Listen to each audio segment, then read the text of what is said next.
Good afternoon. कल हम लोगों ने सेक्शन 36 और सेक्शन नंबर 37 ये दोनों डिस्कस किए थे। चलो यहाँ पे ध्यान दो। पहले तो मुझे बताओ सेक्शन 28 कौन सा है? 28 charging section. Section number 29 format दिया हुआ है इसमें, भाई जल्दी बैठ चला भी, कंप्यूटेशनल प्रोविजन करके यहाँ पे दिया हुआ है। फिर section number 30 rent, rates and taxes, repairs and insurance in relation to building. 31 repairs and insurance for plant and machinery and furniture. 32 में डेप्रीसिएशन दिया हुआ है। फिर 35 में scientific research. 35 AD specified business. 35 DDA voluntary retirement compensation. 35D preliminary expenses. कल हमने discuss किया था 35 CCA national fund for rural development urban poverty eradication programme. ये दो जगह पे अगर आप डोनेशन दोगे तो वो अलाउड हो जाएगा। फिर 36 सबसेक्शन 1 क्लॉज 1 अगर आपने इंश्योरेंस प्रीमियम पे किया है to insure stock in trade. 1B में it was health of employees, अब हेल्थ मतलब मेडिक्लेम प्रीमियम पे हुआ है। 36 subsection 1 clause number 2 bonus and commission. Bonus and commission में याद करोगे तो this section was subject to 43B। 43B में क्या लिखा है कि अगर due date of filing return या उससे पहले बोनस एंड कमीशन आप पे कर दोगे तो करंट ईयर में मिलेगा, नहीं तो बाद में मिलेगा। अच्छा, ये मेडिक्लेम के अंदर एक पॉइंट था, याद करोगे तो mode of payment other than cash. 36(1)(3)(a) sorry पहले तो 36(1)(3) इंटरेस्ट ऑन लोन। अगर आप लोग लोन ले रहे हो और लोन के ऊपर क्या पे कर रहे हो? इंटरेस्ट, तो हम तुम्हें इंटरेस्ट माइनस करने देंगे।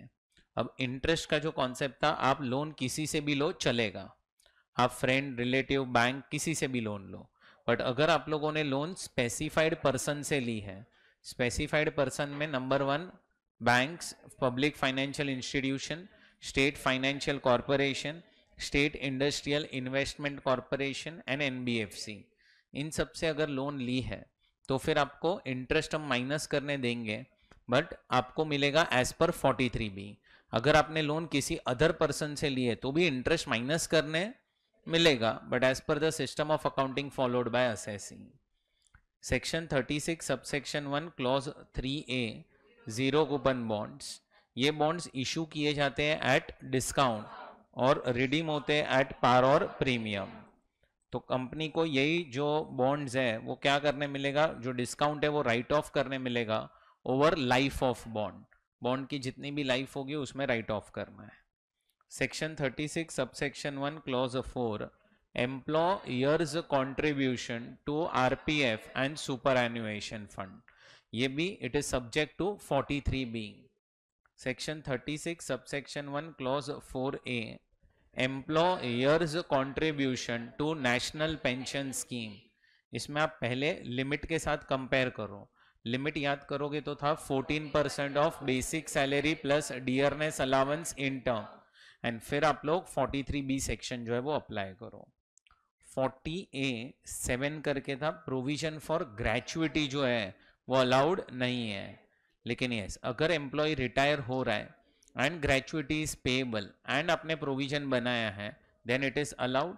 एंड अगर आप अलग से ग्रेचुइटी फंड अकाउंट बनाओगे और उसमें डिपॉजिट करोगे then it is allowed under 36(1)(5). 36(1)(5)(a) इसमें क्या था? Employees contribution from employers point of view. पहले तुमसे पैसा आया, क्या करेंगे? P&L क्रेडिट, और फंड में पैसा गया तो क्या करेंगे? P&L debit. बट आप डेबिट तभी कर सकते हो when it is deposited on और before due date of fund. Fund की ड्यू डेट आपको देखनी रहेगी।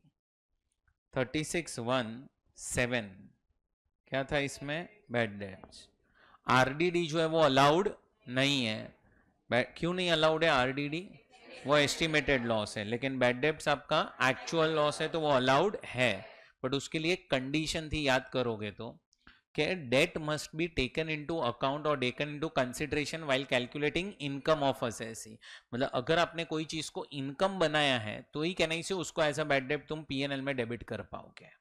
एंड रिकवरी कल उठ के होगा अगर बैड डेब्ट्स का, तो क्या हो जाएगा, टैक्सेबल। रिकवरी के लिए हमने 41(4) करके सेक्शन किया था वहीं पे। फिर section 36 subsection 1 clause 9 family planning expenses. अब ये जो एक्सपेंसेस है ये मिलेंगे किसको, सिर्फ कंपनीज को ही माइनस करने मिलेंगे, सिर्फ कंपनीज को ही ये खर्चा जो है वो माइनस करने मिलेगा। एंड रेवेन्यू एक्सपेंसेस जो है वो फुल्ली अलाउड है। कैपिटल एक्सपेंसेस अलाउड है in 5 equal instalments. Section 36(1) 15 and 36(1) 16 STT and CTT, ये मैंने आपको बोला था अपन कैपिटल गेन्स चैप्टर में पढ़ेंगे। सेक्शन नंबर 37(1) क्या था ये, जनरल डिडक्शन। ऐसा खर्चा जो 30 से लेके 36 में कवर्ड, प्लस वो खर्चा पर्सनल, कैपिटल भी, इलीगल, नोशनल एंड बिजनेस के लिए वो खर्चा जरूरी है, ऐसे सारे खर्चे आपको माइनस करने मिलेंगे। कल हमने एक और सेक्शन यहीं पे डिस्कस किया था 37(2) भी, कि अगर आप पॉलिटिकल पार्टी को क्या देते हो, डोनेशन, या फिर आप एडवर्टीजमेंट एक्सपेंस करते हो in a brochure pamphlet newspaper of a political party, कहने से वो खर्चा अलाउड नहीं होगा। क्यों, दो सेक्शंस बनाए गए हैं, एक ATGGB एंड ATGGC। इसमें आपको क्या मिल जाएगा, डिडक्शन। GGB में डिडक्शन मिलता है इंडियन कंपनीज को, और दो चीज़ों का डिडक्शन मिलता है, डोनेशन दो या एडवर्टीजमेंट एक्सपेंस करो। GGC के अंदर other than Indian company, local authority and AJP, और सिर्फ आपको यहाँ पे डिडक्शन मिलेगा डोनेशन का, बस। बोलो समझा आप लोगों को। चलो बढ़ते आगे। अब ये जो सेक्शन 37 है वही हम कंटिन्यू कर रहे हैं अभी। लास्ट पॉइंट आप लोगों ने यही लिखा था ना, पॉलिटिकल पार्टी वाला, उसी सेक्शन में नेक्स्ट पॉइंट ध्यान से सुनो। अगर आप कोई CSR एक्सपेंस करते हो, बोलो क्या करते हो, that is expenses on corporate social responsibility. अब आपने कंपनीज एक्ट में देखा हो तो देर इज वन सेक्शन 135 करके, जिसमें लिखा है कि आप लोगों को कुछ कंडीशन सेटिस्फाई होने पे CSR एक्सपेंसेस करना मैंडेटरी है। अब क्या होता था, मैं आपको थोड़ा सा सिर्फ पास्ट की बात बता दूं। कंपनीज एक्ट के हिसाब से CSR एक्सपेंसेस करना मैंडेटरी है कब, जब कुछ कंडीशंस सेटिस्फाई होगी तब। और वही CSR एक्सपेंस लोग क्या करते थे, PNL अकाउंट में आके डेबिट कर देते थे टैक्स के अंदर।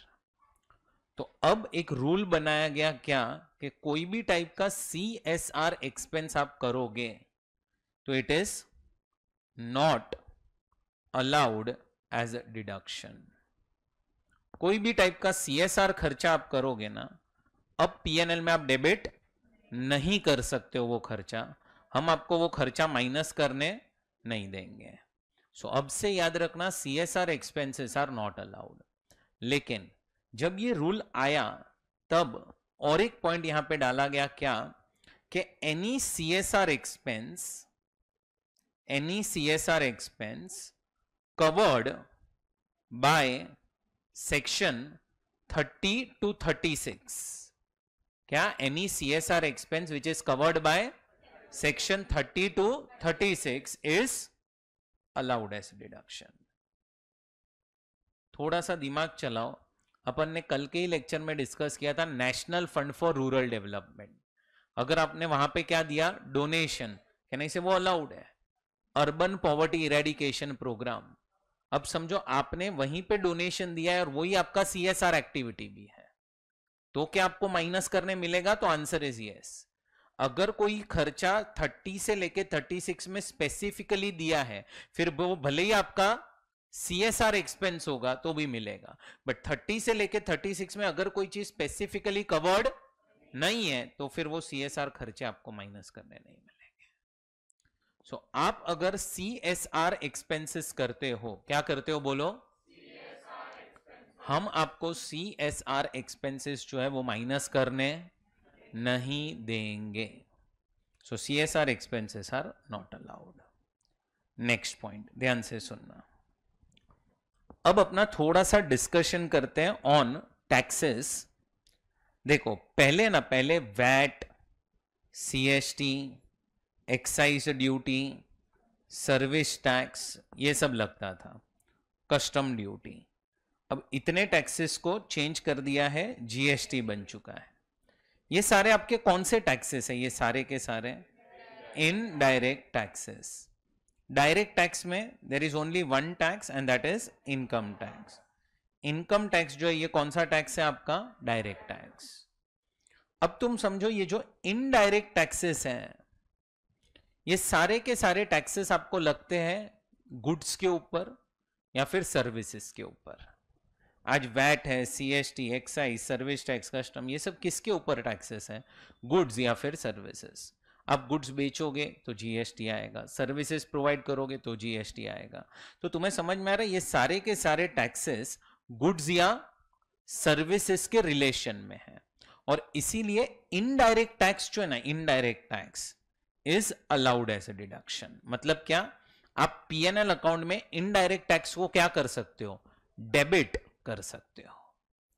लेकिन जो आपका डायरेक्ट टैक्स है फ्रेंड्स, डायरेक्ट टैक्स, अब डायरेक्ट टैक्स जो है वो कौन सा टैक्स है? इनकम टैक्स ही एक है जो डायरेक्ट टैक्स है. तुम समझो ये इनकम टैक्स जो खर्चा है ना, खर्चा, इसके वजह से कोई तुम्हारी इनकम नहीं बढ़ने वाली है. ये इनकम कमाने के लिए खर्चा नहीं हो रहा है, इनकम आ रही है इसीलिए ये खर्चा हो रहा है. So understand this tax is not related to your business and profession. तो अगर आप कोई भी टाइप का इनकम टैक्स पे करोगे तो it is not allowed as a deduction. आप P&L अकाउंट में डायरेक्ट टैक्सेस को कभी डेबिट नहीं कर सकते हो. डायरेक्ट टैक्सेस आपकी पर्सनल लायबिलिटी है और हम आपको वो चीज डेबिट करने नहीं देंगे P&L में. अब अगर समझो आप लोगों ने इंटरेस्ट का पेमेंट किया है, इंटरेस्ट, अगर आपने इंटरेस्ट का पेमेंट किया है कहां पे? Under indirect tax law. Indirect tax law के अंदर आपने किसका पेमेंट किया है? इंटरेस्ट का. तो ये अलाउड है, आप माइनस कर सकते हो सकता है कि इनडायरेक्ट टैक्स में आपका लेट पेमेंट हो जिसके वजह से आपको क्या भरना पड़े? इंटरेस्ट. बट अगर आप लोगों ने डायरेक्ट टैक्स लॉ के अंदर इंटरेस्ट पे किया है तो ये अलाउड नहीं होगा. टैक्स भी अलाउड नहीं है, इंटरेस्ट भी अलाउड नहीं है. और लास्ट में अगर आप कोई भी क्या पे कर रहे हो बोलो? पेनल्टी. अगर आप कोई भी टाइप का पेनल्टी पे कर रहे हो, अब पेनल्टी में आप डायरेक्ट टैक्स लॉ ब्रीच कर रहे हो इसीलिए कोई पेनल्टी आ रही है, या फिर इनडायरेक्ट टैक्स लॉ ब्रीच कर रहे हो इसीलिए कोई पेनल्टी आ रही है, या फिर एनी अदर लॉ आप ब्रीच कर रहे हो इसके लिए पेनल्टी आ रही है. पेनल्टी आ क्यों रही है? Because there is breach of law. Law तोड़ा है इसीलिए पेनल्टी आ रही है. याद रखना पेनल्टीज जो है वो हमेशा डिसअलाउड ही हो जाएगी, नॉट अलाउड. कौन सी penalty? It is for breach of law. So अगर आप कोई पेनल्टी पे करते हो, why? Because there is breach of law, तो हम आपको माइनस करने नहीं देंगे. बट यस, अगर आपने पेनल्टी पे किया है because there is breach of contract, मतलब क्या? कॉन्ट्रैक्ट टूटा है और इसके लिए आपको क्या भरना पड़ा है? Penalty. Then such penalty is allowed as deduction. आपको याद हो तो जब मैंने सेक्शन 28 करवाया था उसमें पता है वो कॉम्पेंसेशन करके करवाया था कि आज अगर वो 10 दिन में कंप्यूटर सप्लाई नहीं होते हैं तो पता है उसको कॉम्पेंसेशन पे करना पड़ेगा. So there is a breach of contract जिसके वजह से क्या पे करना पड़ रहा है? कंपेंसेशन. वो कंपेंसेशन जो है वो माइनस करने मिलेगा. सो ये चीजें ध्यान में रखना. CSR एक्सपेंसेस जो भी होंगे हम आपको P&L अकाउंट में डेबिट करने नहीं देंगे. बट अगर कोई CSR एक्सपेंस 30 से लेके 36 के अंदर कवर्ड है तो वो आप माइनस कर सकते हो. इनडायरेक्ट टैक्सेस जो भी आप पे करोगे वो अलाउड नहीं है, इनडायरेक्ट टैक्सेस वो अलाउड है, डायरेक्ट टैक्सेस जो है वो अलाउड नहीं है। अगर आप कोई भी टाइप का इंटरेस्ट पे करोगे अंडर इनडायरेक्ट टैक्स लॉ तो it was allowed, but direct tax law में वो अलाउड नहीं है। पेनल्टी ब्रीच ऑफ लॉ हुआ तो अलाउड नहीं है, ब्रीच ऑफ कॉन्ट्रैक्ट हुआ तो अलाउड है। अरे बोलो समझा? सो ये आपके नेक्स्ट 2 पॉइंट आप ऐड कर दो आपने जो लिखा था उसके बाद। अब फ्रेंड्स हम लोगों को एक्सपेंसेस डिसअलाउड डिस्कस करना है। पहला ही सेक्शन जो उसमें डिस्कस करना है वो है 40A। थोड़ा बड़ा सेक्शन है, ध्यान से सुनना। क्या है सेक्शन 40A? अब 40A सेक्शन एक्सप्लेन करने से पहले ध्यान से सुनो।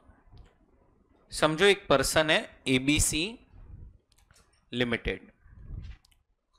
ABC लिमिटेड के अंदर कलेश जो है वो काम कर रहा है और अब ABC लिमिटेड इसको पेमेंट कर रहे हैं। पेमेंट कोई भी हो सकता है, it can be salary, professional fees, royalties, technical fees, कोई भी टाइप का पेमेंट हो सकता है। सो अभी पेमेंट हुआ है एंड लेट अस अज्यूम कि जो पेमेंट हुआ है वो प्रोफेशनल फीस का पेमेंट हुआ है।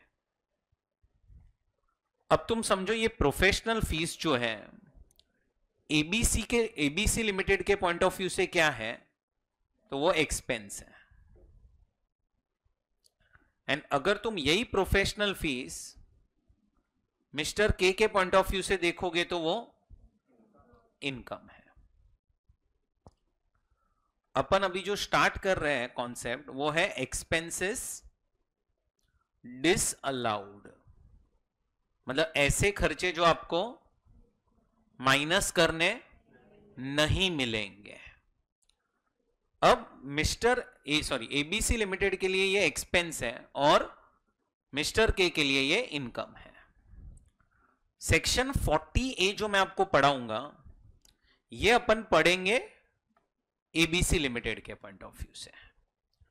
मैं बोल सकता हूं ABC लिमिटेड जो है वो पेयर है, पेयर ऑफ प्रोफेशनल फीस, और मिस्टर के जो है वो पे ई है of professional fees. So professional fees का रिसीवर इज मिस्टर के, ABC लिमिटेड इज पेयर। अच्छा, जो सेक्शन में आपको करवाने जा रहा हूं 40A वो किसके पॉइंट ऑफ व्यू से है? ABC limited. बट थोड़ी देर के लिए ना, थोड़ी देर के लिए मैं आपको मिस्टर के बुक्स में भी क्या होगा वो भी सिखाऊंगा। अब ध्यान से सुनते जाना। समझो ABC लिमिटेड प्रोफेशनल फीस पे कर रहे हैं। प्रोफेशनल फीस एग्जाम्पल है, it can be any amount, it can be salary, rent, professional fees, royalties, technical fees, कुछ भी हो सकता है। Professional fees is one of the example. अब जब ABC लिमिटेड इसको प्रोफेशनल फीस पे कर रहे हैं, समझो प्रोफेशनल फीस का amount is 1 lakh rupees per month. 1 lakh rupees per month, 1 lakh rupees per month professional fees का अमाउंट है। अब ये जो ABC लिमिटेड है ना, उसको क्या बोला गया है कि जब भी आप पेमेंट करोगे, आप एक काम करना, जो भी पेमेंट आप करोगे ना उसमें से आप TDS डिडक्ट करना एट द रेट ऑफ 10%। क्या करना? TDS डिडक्ट करना। कितना परसेंट? 10% TDS जो है वो डिडक्ट करना। मतलब कितना TDS डिडक्ट करोगे आप? कितना बचेगा? ये 90,000 जो है ना वो आप मिस्टर के को दे देना, और ये जो TDS है ना वो आके गवर्नमेंट को दे देना। ऐसा गवर्नमेंट ने किसको बोला है करने के लिए? ABC लिमिटेड को। ABC लिमिटेड को बोला है कि आप TDS काटो। अब TDS का फुल फॉर्म आप सबको पता है, टैक्स डिडक्टेड एट सोर्स। अच्छा, ये जो टैक्स जा रहा है गवर्नमेंट के पास वो किसका टैक्स जा रहा है? ABC लिमिटेड का जा रहा है कि मिस्टर के का जा रहा है? मिस्टर के का जा रहा है। अच्छा, अब मुझे ये बताओ, ABC लिमिटेड के पॉइंट ऑफ व्यू से सोचो, TDS हो या TDS ना हो, क्या ABC लिमिटेड के आउटफ्लो में कोई चेंज आएगा?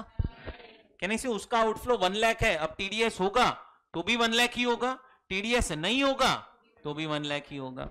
मतलब आज टीडीएस के वजह से कहने से पेयर जो है ना, पेयर उसके आउटफ्लो पे कोई इंपैक्ट नहीं आना चाहिए।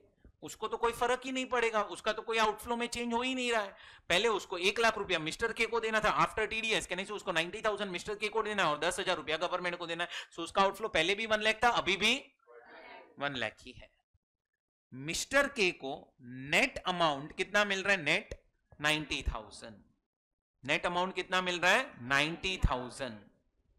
अब तुम समझो मिस्टर के जो है, मिस्टर के उसको हर महीने जो वो सर्विसेज दे रहा है वो है 1 लाख की।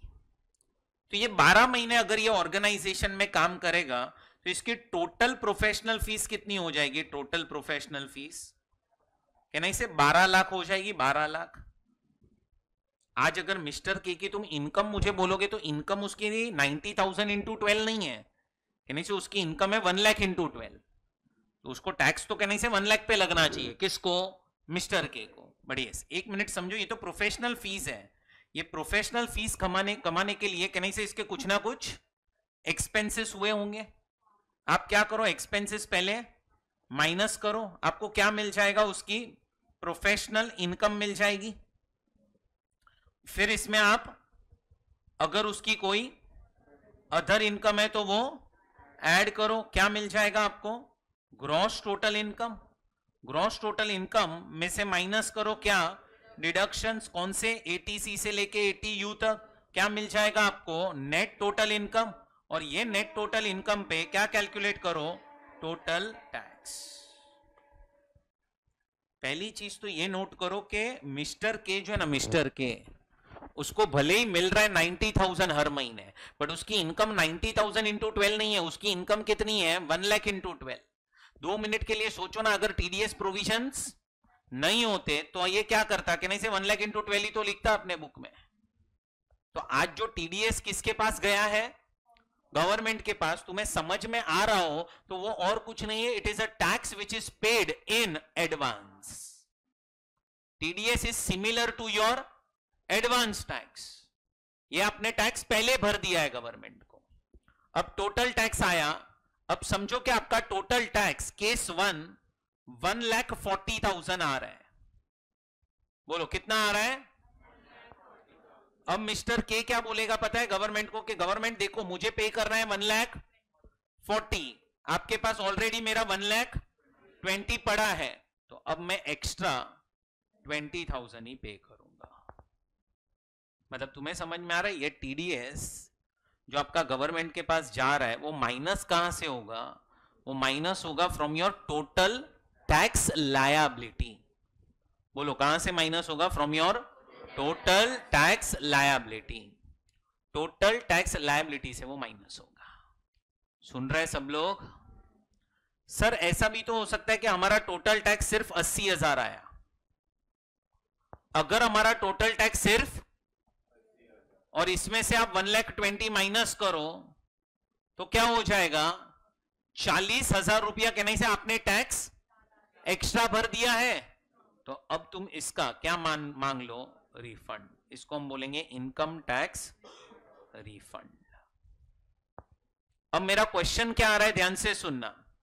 क्या इनकम टैक्स रिफंड आपके लिए इनफ्लो है? इनफ्लो बोलो हाँ या ना। पैसा आ रहा है कि जा रहा है? इनफ्लो तो है। क्या आपके लिए ये इनकम टैक्स रिफंड इनकम है? इनकम नहीं, इनकम नहीं है ये आपके लिए। तुम्हें समझ में आ रहा हो तो ऑलरेडी तुमने 12 लाख को कंसिडर करके ही टैक्स भरा हुआ है। अच्छा सर, क्या ये इनकम टैक्स रिफंड पे हमें इंटरेस्ट मिलता है? Interest, answer is yes, interest on income tax refund. क्या ये आपके लिए इनफ्लो है? इनफ्लो। क्या ये आपके लिए इनकम है? यस। और ये टैक्सेबल है under income from other sources. कहां टैक्सेबल है? बोलो इनकम फ्रॉम अदर सोर्सेस, उसके अंदर टैक्सेबल है। ये सब हमने किसके पॉइंट ऑफ व्यू से देखा? पेयर के पेई, पेई। सो पेई के पॉइंट ऑफ व्यू से हमने सब देखा अभी। सो हमने सब कुछ मिस्टर के पॉइंट ऑफ व्यू से ये देखा है, बट अब समझो हमें ये सेक्शन जो पढ़ना है ना वो मिस्टर के पॉइंट ऑफ व्यू से नहीं है, वो किसके पॉइंट ऑफ व्यू से? एबीसी लिमिटेड पेयर के पॉइंट ऑफ व्यू से है।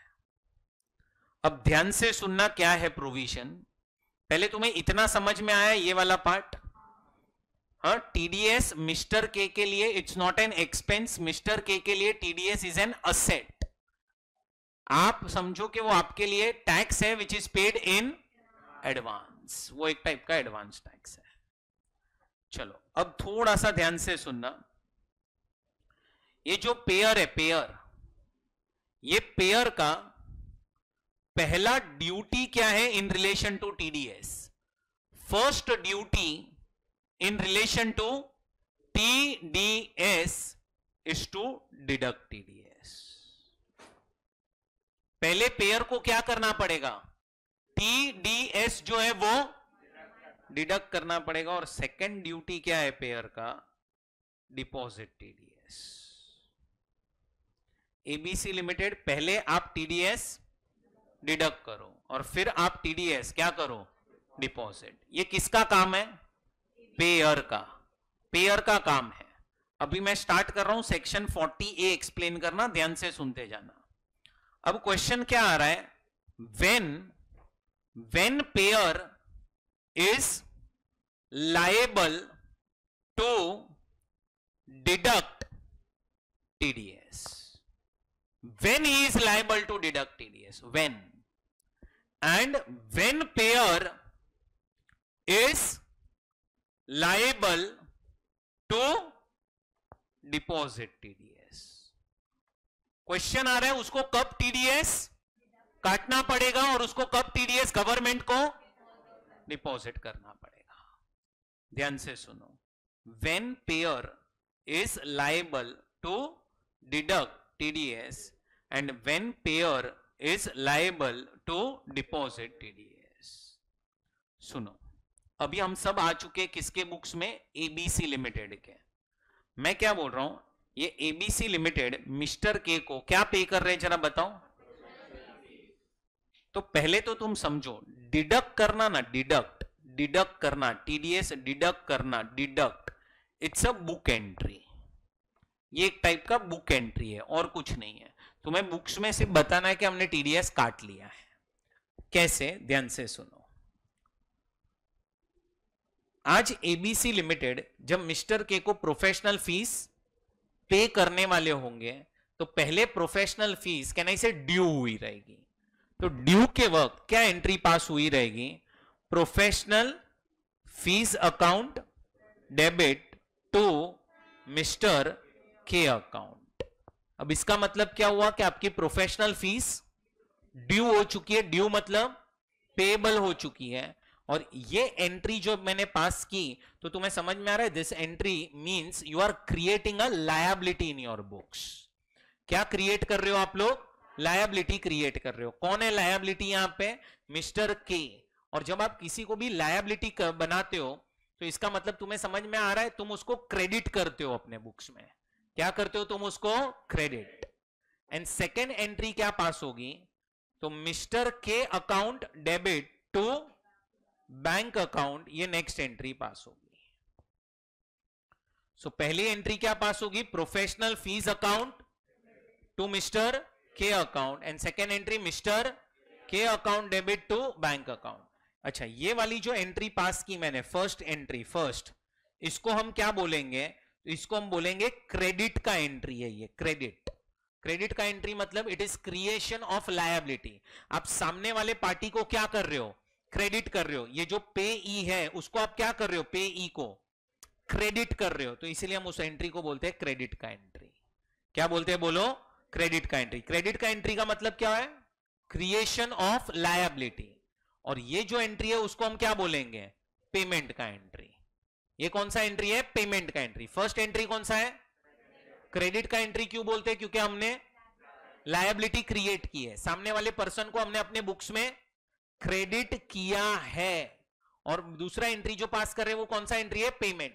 अब ध्यान से सुनना, रूल क्या है? रूल, ये एबीसी लिमिटेड आपको टीडीएस कब काटना है? तो आपको टीडीएस काटना है at the time of payment और at the time of credit, whichever is earlier. बोलो, आपको टीडीएस कब काटना है? एट द टाइम ऑफ और at the time of whichever is. आपको टीडीएस कब काटना है? एट द टाइम ऑफ और at the time of whichever is earlier. मतलब या तो आपने वो फर्स्ट एंट्री पास की या तो आपने सेकेंड एंट्री पास की, जो भी एंट्री आपने पहले पास की होगी तब आपको टीडीएस काटना पड़ेगा। टीडीएस काटना पड़ेगा उसका मतलब क्या? तो देखो, अगर तुमने ये एंट्री पास की, कौन सी? प्रोफेशनल फीस टू मिस्टर के। चलो, कितनी प्रोफेशनल फीस देनी है अपने को मिस्टर के को? 1 लाख। तो तुम्हें ऐसा लिखना पड़ेगा, प्रोफेशनल फीस 1 लाख, मिस्टर के 90,000 टू टीडीएस पेबल 10,000। बस तुमने इतना कर लिया, इसका मतलब तुमने टीडीएस काट लिया है। मैंने क्या बोला था? टीडीएस डिडक्ट करना। डिडक्ट करना इसका मतलब क्या है? डिडक्ट मतलब क्या है? It's a book entry. Book में बस आपके दिखना चाहिए कि आपने टीडीएस काट लिया है। अरे सुन रहा है क्या? सो कभी टीडीएस कब काटना पड़ेगा? एट द टाइम ऑफ और at the time of whichever is. अब तुम देखोगे तो 99.99% केसेस में what will be earlier? Credit will be earlier. First you will create liability and then you will make payment of such liability. तो 99.99% cases में credit will be earlier than payment. But समझो, payment भी कभी कभी earlier हो सकता है। कब? जब तुम एडवांस पेमेंट करते हो तब। एडवांस पेमेंट में क्या होगा? कहने से आगे का खर्चा तुम अभी पे कर रहे हो। अरे सुन रहे हैं ना? तो वो तो अभी तक खर्चा ड्यू ही नहीं हुआ है, तो फिर तुम अभी पे कर रहे हो ना, तो that is payment is earlier than credit. So तब आपको टीडीएस फिर काटना पड़ेगा। सो आपको कोई पूछे कब टीडीएस काटना है, when you are liable to deduct TDS, कब काटना पड़ेगा? Either at the time of और at the time of whichever is earlier. So कब टीडीएस काटना है? When payer is liable to deduct TDS, either at the time of और at the time of whichever is earlier. चलो, अब आपने TDS काट लिया, अब क्या करना पड़ेगा? टीडीएस काटा तो गवर्नमेंट को डिपॉजिट भी करना पड़ेगा। अब ये डिपॉजिट करने का जो ड्यू डेट है वो दिया गया है सेक्शन नंबर 201 के अंदर। कब देना है गवर्नमेंट को? कब टीडीएस देना है? अप्रैल मंथ से लेके फेब मंथ के बीच में कभी भी आप काटोगे तो it is 7th of next month. बोलो क्या है? It is 7th of. मतलब अगर आपने टीडीएस अप्रैल मंथ में काटा, मतलब काटा मतलब क्या? डिडक्ट किया, तो अप्रैल मंथ में या तो फर्स्ट एंट्री पास हुई या तो सेकेंड एंट्री पास हुई, तो आपको टीडीएस कब गवर्नमेंट को देना पड़ेगा? 7th मई। अच्छा, मई मंथ में काटा तो 7th जून, जून मंथ में काटा तो 7th जुलाई। और अगर आपने टीडीएस लास्ट मंथ में काटा है, लास्ट मंथ मतलब, तो आपको टीडीएस गवर्नमेंट को देना पड़ेगा बाय 30th अप्रैल। 30th अप्रैल। एक मिनट, हम किसके पॉइंट ऑफ व्यू से पढ़ रहे हैं? पेयर के पेई, पेयर। अभी हम किसके बुक्स में आ चुके हैं? ABC limited. It is ABC limited duty to number 1 deduct TDS and number 2 deposit TD. Now when payer is liable to deduct TDS, payer is liable to deduct TDS at the time of payment or credit whichever is, and when payer is liable to deposit TDS, तो April month से लेके Feb month 7th of next month, March month में 30th April. अरे सबको समझा इतना पहले? Louder friends. चलो, अब मुझे सिर्फ ये बताओ, ये जो टीडीएस डिपॉजिट करने की मैंने आपको डेट्स पढ़ाई, ये डेट्स पहले आएगी कि आपका इनकम टैक्स रिटर्न फाइल करने का डेट पहले आएगा? यही डेट्स पहले आएगी भाई। ये तो अप्रैल का मई में आएगा, मई का जून, जून का जुलाई, जुलाई का अगस्त, ऐसे करते पूरा साल खत्म होगा और फिर कहना से रिटर्न फाइलिंग का डेट आएगा। चलो, अब है ना, अब ध्यान से सुनो, किसको टीडीएस काटना है? पेयर के पेई। किसको टीडीएस डिपॉजिट करना है? अब तुम्हें समझ में आ रहा है ये पेयर के साइड से कहीं ना कहीं डिफॉल्ट हो सकता है, या तो उसने टीडीएस काटा ही या तो काटा लेकिन गवर्नमेंट को दिया ही। अब दोनों केस में गलती किसकी? तो अब हम पेयर को क्या देंगे? पनिशमेंट। और पनिशमेंट क्या, ध्यान से सुनना, कि पेयर अगर तूने ये 10,000 रुपया काटा नहीं या काट के गवर्नमेंट को दिया नहीं, तो ये जो खर्चा तू कर रहा है ना, खर्चा, वो खर्चा हम तुझे पीएनएल अकाउंट में डेबिट करने नहीं देंगे। ये सेक्शन जो है वो है नो टीडीएस नो डिडक्शन। बोलो क्या है? No TDS no deduction. आपको याद हो तो हमने ऐसा हाउस प्रॉपर्टी में भी किया था, याद आया? No TDS no deduction. चलो, अब जितना अपन सोच रहे उतना इजी नहीं है, अब इसके अंदर काफी सारे अलग अलग केसेस हैं। ध्यान से सुनो। Case 1, TDS is not deducted. पहला केस बहुत इजी है, टीडीएस आपने काटा ही नहीं। Second case, TDS is deducted in previous year but not deposited. Deposit नहीं किया अभी आपने। Third case, TDS is deducted in previous year and deposited on time। मतलब जो भी टाइम पे डिडक्ट भी कर लिया और टाइम पे डिपॉजिट भी कर दिया है। Fourth case, TDS is deducted in previous year and deposited after due date under section 201 but before due date of filing return। So ABC limited ने क्या किया, ये वाली ड्यू डेट जो थी ना, ये वाली ड्यू डेट के बाद डिपॉजिट किया, लेकिन एबीसी लिमिटेड को जो रिटर्न फाइलिंग की ड्यू डेट एप्लीकेबल थी ना, उसके पहले कर दिया।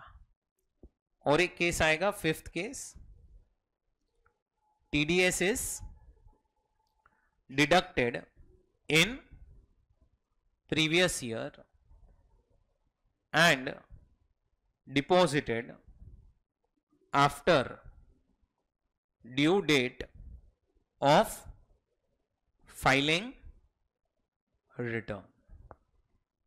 रिटर्न फाइलिंग के बाद कर दिया है आपने। और एक केस आएगा, सिक्स्थ केस, बट वो बाद में देखते हैं। अब तुम्हारे सामने अलग अलग केसेस हैं। अब इसके अंदर आगे दो पार्ट्स है, ध्यान से सुनना। पहले तो अगर आप पेमेंट कर रहे हो आउटसाइड इंडिया, या फिर आप पेमेंट कर रहे हो in India to non resident और फॉरेन कंपनी। किसको पेमेंट कर रहे हो? नॉन रेसिडेंट या फॉरेन कंपनी। तो रूल्स थोड़े से अलग है। और अगर आप पेमेंट कर रहे हो किसको? रेसिडेंट पर्सन को इंडिया में, तो रूल्स अलग है। अच्छा, आउटसाइड इंडिया आप रेसिडेंट नॉन रेसिडेंट किसी को भी पेमेंट करो, कैन आई से प्रोविजन इज सेम। चलो ध्यान से सुनो। एबीसी लिमिटेड ने पेमेंट किया और एबीसी लिमिटेड ने पेमेंट करते वक्त टीडीएस जो है वो काटा नहीं है, फर्स्ट केस। और अब ये पेमेंट कहां गया है? आउटसाइड इंडिया, या फिर ये पेमेंट कहां गया है? इंडिया में। किसको? नॉन रेसिडेंट या फॉरेन कंपनी को। ध्यान से सुनना। अब रूल क्या है? रूल है 100% expense is disallowed. बोलो क्या लिखा मैंने? 100% एक्सपेंसेस डिसअलाउड, मतलब पूरा का पूरा 1,00,000 रुपया आपको पीएनएल में डेबिट करने नहीं मिलेगा.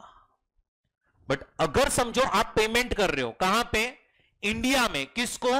रेसिडेंट पर्सन को. 30% expense is disallowed and 70% expense is allowed. मतलब अब देखो, अगर तुम रेसिडेंट को पेमेंट करोगे ना तो इन्होंने पूरा डिसअलाउ नहीं किया है. कितना डिसअलाउ किया इन्होंने? सिर्फ 30%. अच्छा, टोटल खर्चा कितना था अपना? 1,00,000 रुपीज था. समझो आपने टीडीएस नहीं काटा और पेमेंट किसको किया है? रेसिडेंट पर्सन को. तो अब 1,00,000 में से हम आपको पीएनएल में डेबिट करने कितना देंगे? ओनली 70,000. ओनली 70,000. चलो, ये आपका फर्स्ट सिचुएशन कंप्लीट हुआ. Second situation, TDS is deducted in previous year but not deposited. क्या हो जाएगा? 100% एक्सपेंस इज डिसअलाउड. और इधर क्या होगा? 30% expense is disallowed and 70% expense is allowed. बोलो, ये समझा कि नहीं समझा? समझा. TDS is deducted in and deposited on. तो अब इसमें तो कोई प्रॉब्लम ही नहीं होना चाहिए. इसमें तो कहना इसे 100% एक्सपेंस इज अलाउड एंड यहां पे भी 100% एक्सपेंस इज अलाउड. ये बराबर.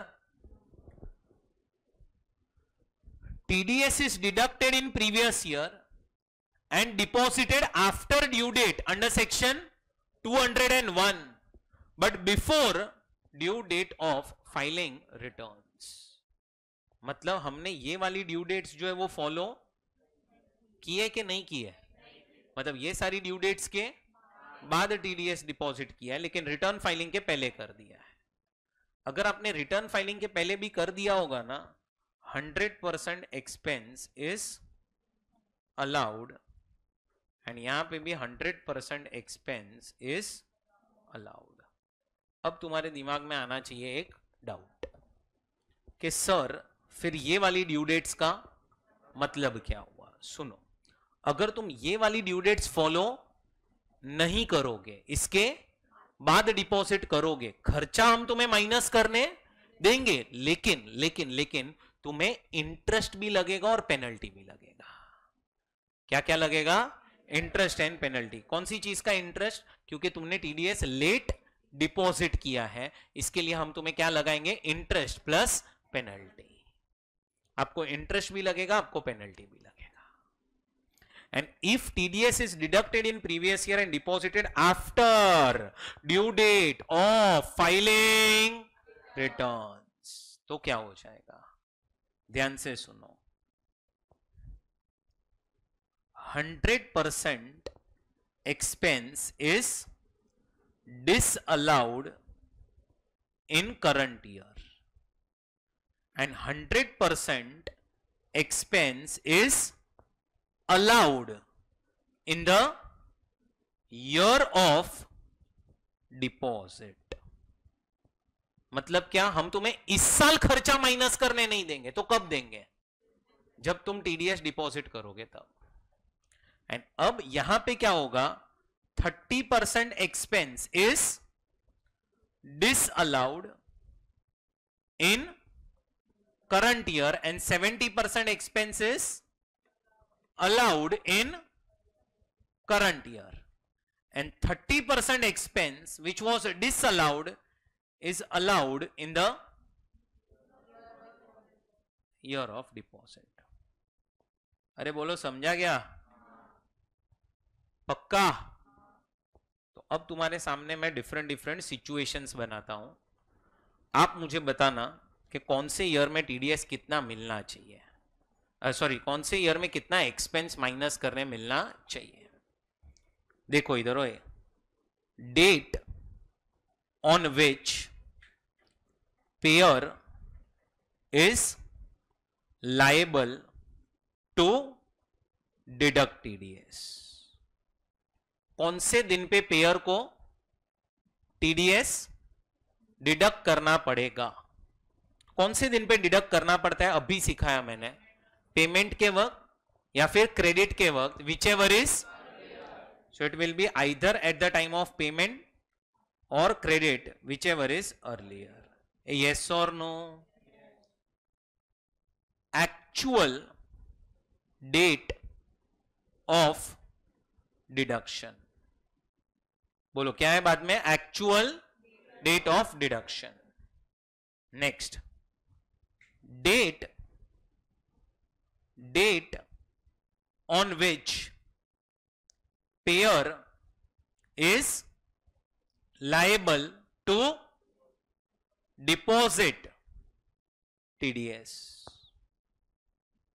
यहां पे है actual date of deposit। और अब लास्ट में और दो कॉलम्स आएगी क्या, payment outside India or payment in India to NR or foreign company, and payment to a resident person in India.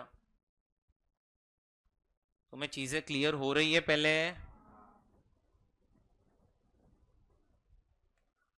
अब अपने को क्या देखना है, कौन से ईयर में अपने को कितना खर्चा मिलेगा।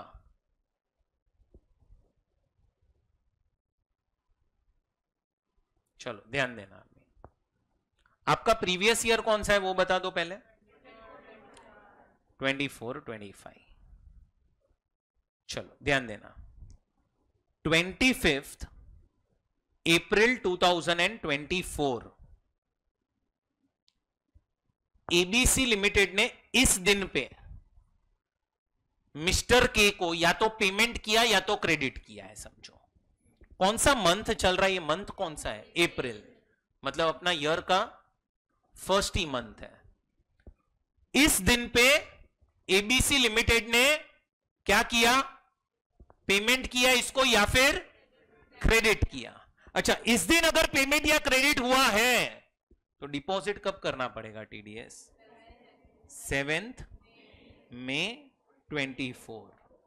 तुम्हें समझ में आ रहा हो तो ये फर्स्ट जो पॉइंट है वो एक्ट के हिसाब से है और थर्ड पॉइंट जो है वो भी एक्ट के हिसाब से है, और जो सेकंड पॉइंट है वो एक्चुअल डेट होगी कि कब टीडीएस डिडक्ट हुआ और एक्चुअली में कब टीडीएस डिपॉजिट हुआ।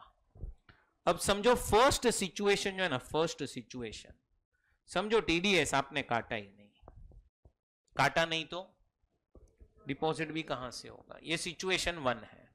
आप सिर्फ सोचते जाना प्रोविजन क्या होगा, बाद में एंड में डिस्कस करेंगे। सेकेंड केस, समझो 25 अप्रैल 24 को टीडीएस आपको काटना चाहिए था। कब टीडीएस काटना चाहिए था, 25 अप्रैल 24। समझो उसी दिन आपने टीडीएस काट भी लिया। 7 मई को डिपॉजिट करना चाहिए था, डिपॉजिट नहीं किया। नेक्स्ट, 25 अप्रैल 24 को टीडीएस काटना चाहिए था। 25 अप्रैल 24 को टीडीएस काट भी लिया। 7 मई 24 को टीडीएस डिपॉजिट करना चाहिए था, आपने 6 मई 24 को टीडीएस डिपॉजिट भी कर दिया। 25 अप्रैल 24 को टीडीएस काटना चाहिए था। 25 अप्रैल 24 को टीडीएस काट भी लिया। 7 मई 24 को टीडीएस डिपॉजिट करना चाहिए था, आपने 30 जून 24 को टीडीएस डिपॉजिट किया। 25 अप्रैल 24 को टीडीएस काटना चाहिए था, उस दिन पे टीडीएस डिडक्ट भी हो चुका। 7 मई को टीडीएस डिपॉजिट करना चाहिए था, आपने डिपॉजिट किया 31 दिसंबर 24 को।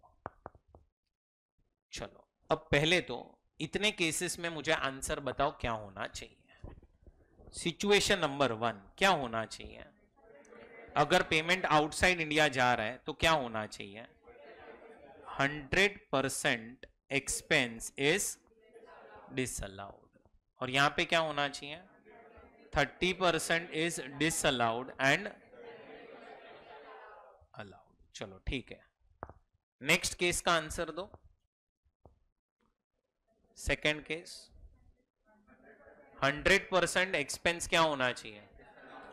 डिसअलाउड। और यहां पे 30% डिसअलाउड एंड 70% अलाउड। बराबर। चलो थर्ड केस में क्या होना चाहिए? 100% अलाउड। यहां पे 100% अलाउड।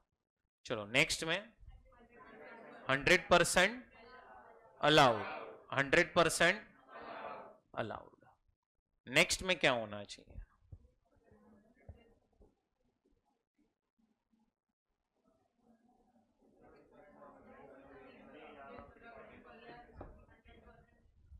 बोलो कौन बताएगा? बराबर से बताओ क्या होना चाहिए ये केस में।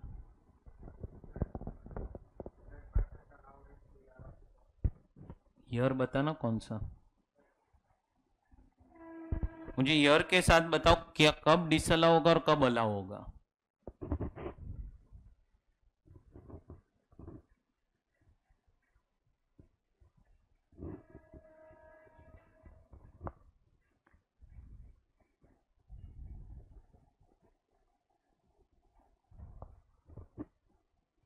बोलो कौन से ईयर में ये अलाउ होगा, कौन से ईयर में डिसअलाउ होगा, क्या होगा? 100% अलाउड होगा। कलेश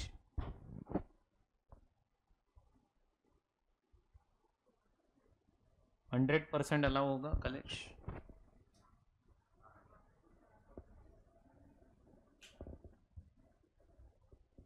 क्या 100% डिसअलाउ होगा? अलाउ होगा। कितने लोग अलाउ होगा? Raise your hands. कितने लोग डिसअलाउ होगा? 100% डिसअलाउ होगा।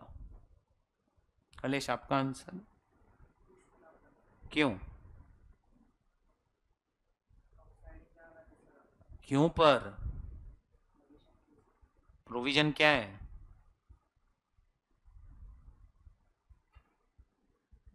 क्यों डिसअलाउ, क्यों? रीजन तो बता क्यों।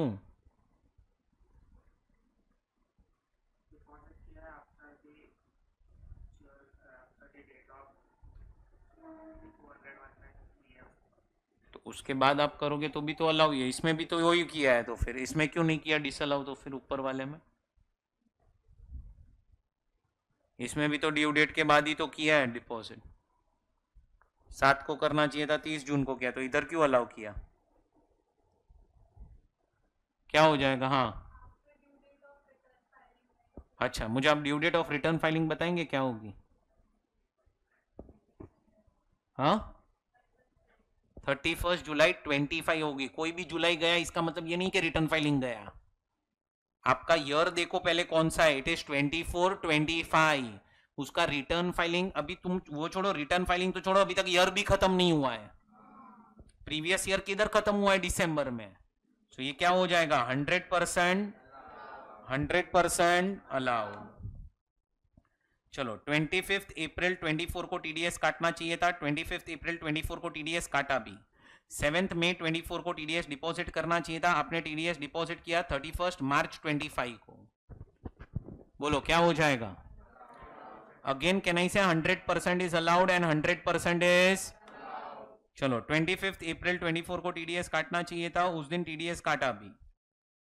7 मई को टीडीएस डिपॉजिट करना चाहिए था, आपने टीडीएस डिपॉजिट किया 30 जून 25 को।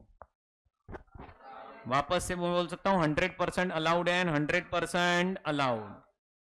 25 मार्च 24 को अप्रैल 24 को टीडीएस काटना चाहिए था, उस दिन टीडीएस काट भी लिया। 7 मई को टीडीएस डिपॉजिट करना चाहिए था, हमने टीडीएस डिपॉजिट किया 31 दिसंबर 25 को।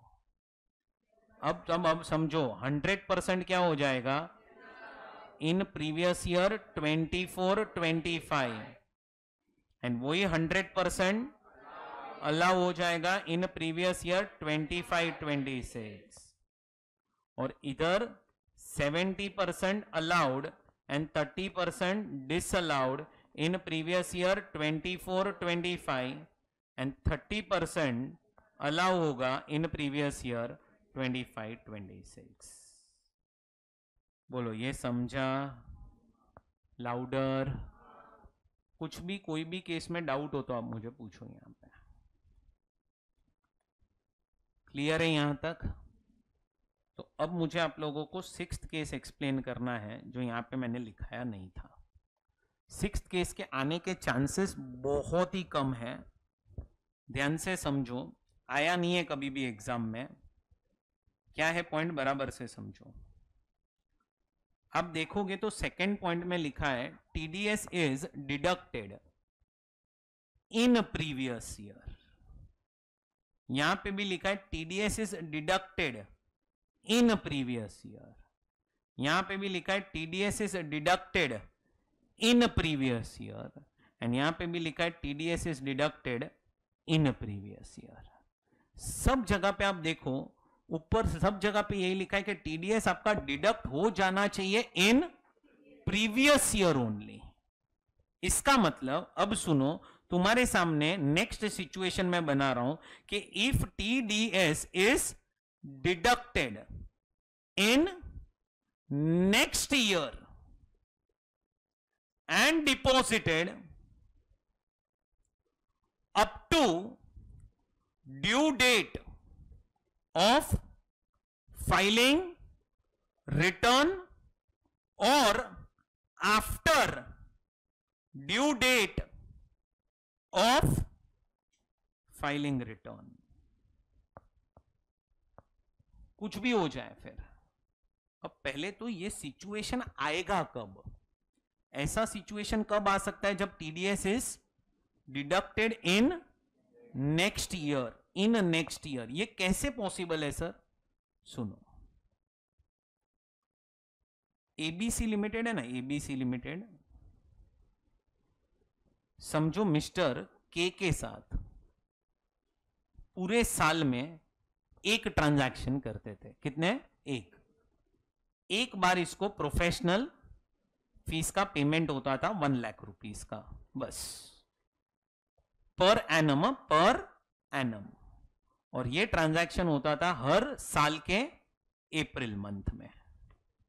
बोलो कौन से मंथ में होता था? अप्रैल। अब क्या हुआ, जब प्रीवियस ईयर 24-25 चल रहा था, तब एबीसी लिमिटेड ने मिस्टर के को अप्रैल 24 में 1 लाख रुपीस पे कर दिया एंड इस पे no TDS is deducted. TDS नहीं काटा। जब आपका प्रीवियस ईयर 25-26 आया, एबीसी लिमिटेड ने मिस्टर के को अप्रैल 2025 में वापस से 1 लाख का पेमेंट किया और यहां पे उन्होंने क्या किया, ये जो प्रोफेशनल फीस थी 1 लाख, उसमें से उन्होंने टीडीएस काटा at the rate of 10% on 2 lakhs। मतलब कितना टीडीएस काटा बोलो? 20,000 और कितना पे किया? 80,000। एबीसी लिमिटेड ने क्या बोला कि हमने जो लास्ट ईयर आपको पेमेंट किया था जिसपे हमने टीडीएस काटा नहीं था, उसका भी टीडीएस हम अभी काट रहे हैं। तो मेरा क्वेश्चन क्या है, क्या ये 1 लाख रुपए पे टीडीएस कटा? यस। कब? In next year. समझो अगर यही 1 लाख रुपए का पेमेंट हर महीने जाता और मई 24 में ही नेक्स्ट पेमेंट आता 1 लाख का और तभी काट लेते तो अपना वही कॉन्सेप्ट आ जाता, क्या? TDS is deducted in previous year. But अब तुम्हें समझा ना, ये कॉन्सेप्ट समझा? अगर मैं बोलूं मई 24 में ही समझो और 1 लाख का पेमेंट होने वाला था और तभी अगर 20,000 काट लेते तो हम बोलते हैं ना कि TDS is deducted in previous year only. सिर्फ मंथ लेट हो चुका है डिडक्ट करने का, बट यहां पे तो क्या हुआ है, पूरा का पूरा ईयर ही चेंज हो गया। आपने टीडीएस ही कब काटा है बोलो, नेक्स्ट ईयर में काटा। मतलब समझो कि आपका टीडीएस कोई ईयर का बच गया था काटना, आप क्या कर रहे हो अभी नेक्स्ट ईयर में पास्ट ईयर का टीडीएस काट रहे हो। अरे सुन रहा है? तो क्या ये 1 लाख पे टीडीएस कटा कि नहीं कटा? कटा। कब? Next year. अगर तुमने टीडीएस ही नेक्स्ट ईयर काटा होगा ना, सुनना बराबर से, टीडीएस ही तुमने नेक्स्ट ईयर काटा होगा, फिर तुम टीडीएस डिपॉजिट कभी भी करो, हमें उससे फर्क नहीं पड़ता, 100% expense is disallowed in current year and 100% expense is allowed in the year of deposit, in the year of deposit। and यहां पे क्या होगा, 30% expense is disallowed in current year and 70% expense is allowed in current year, and जो 30% disallowed हुआ था is allowed in the year of deposit। अब example देखो, तुम्हें समझ जाएगा। ये देखो इधर, समझो 25 अप्रैल 24 को आपको टीडीएस काटना चाहिए था। आपने टीडीएस कब काटा? 25 अप्रैल 25 को काटा, नेक्स्ट ईयर हो गया ना। तुम्हें समझ में आ रहा है? ये ईयर देखो चेंज हो चुका है रे। 7 मई 24 को डिपॉजिट करना चाहिए था। अब आप डिपॉजिट कब करोगे? क्या नहीं, से काटने के बाद ही करोगे ना। अब तुम देखो डिडक्ट ही तुम 25 में कर रहे हो। अब अगर तुमने डिपॉजिट 30 जून 25 को कर दिया, मतलब रिटर्न फाइलिंग के पहले, या फिर तुम 31 दिसंबर 25 को डिपॉजिट करो, रिटर्न फाइलिंग के बाद, हमें उससे कोई फर्क नहीं पड़ता। 100% expense is disallowed in previous year 24-25 and 100% expense is allowed in previous year 25-26। और यहां पे क्या हो जाएगा, 30% is disallowed and 70% is allowed in which year? 24-25 and 30% is allowed in 25-26। मतलब अगर तुम्हें करंट ईयर में खर्चा माइनस करना है, सुनना अभी, तो तुम्हें 1 अप्रैल 24 से लेके 31 मार्च 25 के बीच में डिडक्ट तो कर देना पड़ेगा टीडीएस। फिर तुम इधर से लेके डिपॉजिट कब तक करो? रिटर्न फाइलिंग की ड्यू डेट तक। यहां तक डिपॉजिट करो चलेगा। मतलब देखो, तुम्हें अगर ये साल में खर्चा चाहिए तो पहले डिडक्ट कब करना है? कहने से वही साल में डिडक्ट तो कर लेना है। और डिपॉजिट कब तक करोगे तुम लोग? रिटर्न फाइलिंग की डेट तक भी डिपॉजिट करोगे तो भी चलेगा। बट यस, अगर तुमने, ओए ये देखो, ओए अगर तुमने डिडक्ट कर दिया 24 से लेकर 25 के बीच में, डिपॉजिट इधर किया, इधर रिटर्न फाइलिंग के बाद, तो खर्चा कब मिलेगा? Next year. अगर तुमने डिडक्ट ही यहां पे किया, खर्चा नेक्स्ट ईयर। फिर डिपॉजिट कभी भी करो, उससे फर्क नहीं पड़ता। तुम्हें अगर करंट ईयर में खर्चा माइनस करना है तो पहली चीज क्या करना पड़ेगा? टीडीएस डिडक्ट तो करंट ईयर में ही करना पड़ेगा, और प्लस टीडीएस डिपॉजिट करना पड़ेगा up to due date of filing returns. अरे गया भेजे में, जो मैंने आपको भी लास्ट केस करवाया ना, वो कभी भी एग्जाम में आया नहीं है। सो ये आपका एक पार्ट कंप्लीट हुआ। अब सुनो, अब एक छोटा सा यहां पे नोट आ रहा है, नोट। 2 नोट्स आएंगे। पहला नोट, अब ध्यान से समझना ये नोट क्या है। देखो, एक पर्सन है जो कौन है? पहले तो पेयर। दूसरा पर्सन है जो कौन है? पेई। अपने एग्जाम्पल में पेई था कलेश और पेयर था एबीसी लिमिटेड। पेयर ने पेई को पेमेंट किया। समझो पेयर ने पेई को प्रोफेशनल फीस दी है और ये प्रोफेशनल फीस के ऊपर टीडीएस इज नॉट डिडक्टेड। बोलो क्या किया? टीडीएस काटा नहीं है, टीडीएस इज नॉट डिडक्टेड। ठीक है, अब टीडीएस नहीं काटा है तो ये पेयर क्या करेगा? तो दो चीज है, अगर समझो पेई आउटसाइड इंडिया है या फिर सॉरी पेमेंट जो है वो आउटसाइड इंडिया जा रहा है या फिर पेमेंट इंडिया में जा रहा है लेकिन किसको जा रहा है? एनआर या फॉरेन कंपनी। अभी तो वो एनआर ही हो सकता है, फॉरेन कंपनी नहीं है, इंडिविजुअल है इसीलिए, बट ठीक है। तो क्या हो जाएगा? 100% एक्सपेंस इज डिसअलाउड। और अगर पेमेंट कहां पे जा रहा है? बोलो इंडिया में जा रहा है, किसको जा रहा है? रेसिडेंट को जा रहा है, तो क्या हो जाएगा? 30% expense is disallowed and 70% expense is allowed. बोलो हाँ के ना? एक मिनट, पेयर ने क्या पे किया? बोलो प्रोफेशनल फीस। अब उस पे टीडीएस काटा नहीं है। किसने टीडीएस नहीं काटा? पेयर ने। अब पेयर ने अगर टीडीएस नहीं काटा तो खर्चा क्या हो जाएगा? या तो 100% डिसअलाउ हो जाएगा या फिर 30 और 70 होगा। चलो टीडीएस नहीं काटा, बट अब मैं क्या बोल रहा हूं, ये पेयर ने भले ही टीडीएस ना काटा हो, बट तुम्हें समझ में आ रहा है पेई जो है पेई वो तो उसको अपनी इनकम के अंदर इंक्लूड करेगा ही ना। ये पेयर ने टीडीएस नहीं काटा भले ही, बट उसकी इनकम तो है ना, किसकी? पेई की। तो ये प्रोफेशनल फीस अपने इनकम में कलेश ने इंक्लूड कर दी और इसके ऊपर उसने टोटल टैक्स कैलकुलेट किया। कैलकुलेट करने के बाद अब ध्यान से सुनना, इसमें से उसने टीडीएस माइनस नहीं किया। क्यों नहीं किया? अरे भाई पेयर ने डिडक्ट ही नहीं किया तो माइनस कहां से होगा?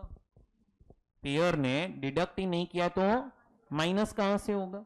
सो टीडीएस नहीं माइनस हुआ, टीडीएस माइनस नहीं हुआ, टोटल टैक्स कैलकुलेट हो गया। और अब पेई जो है, पेई उसने क्या कर दिया? पेई जो है उसने अपना इनकम टैक्स का रिटर्न भी फाइल कर दिया और ये जो टैक्स आ रहा था वो उसने पे भी कर दिया, इट इज पेड।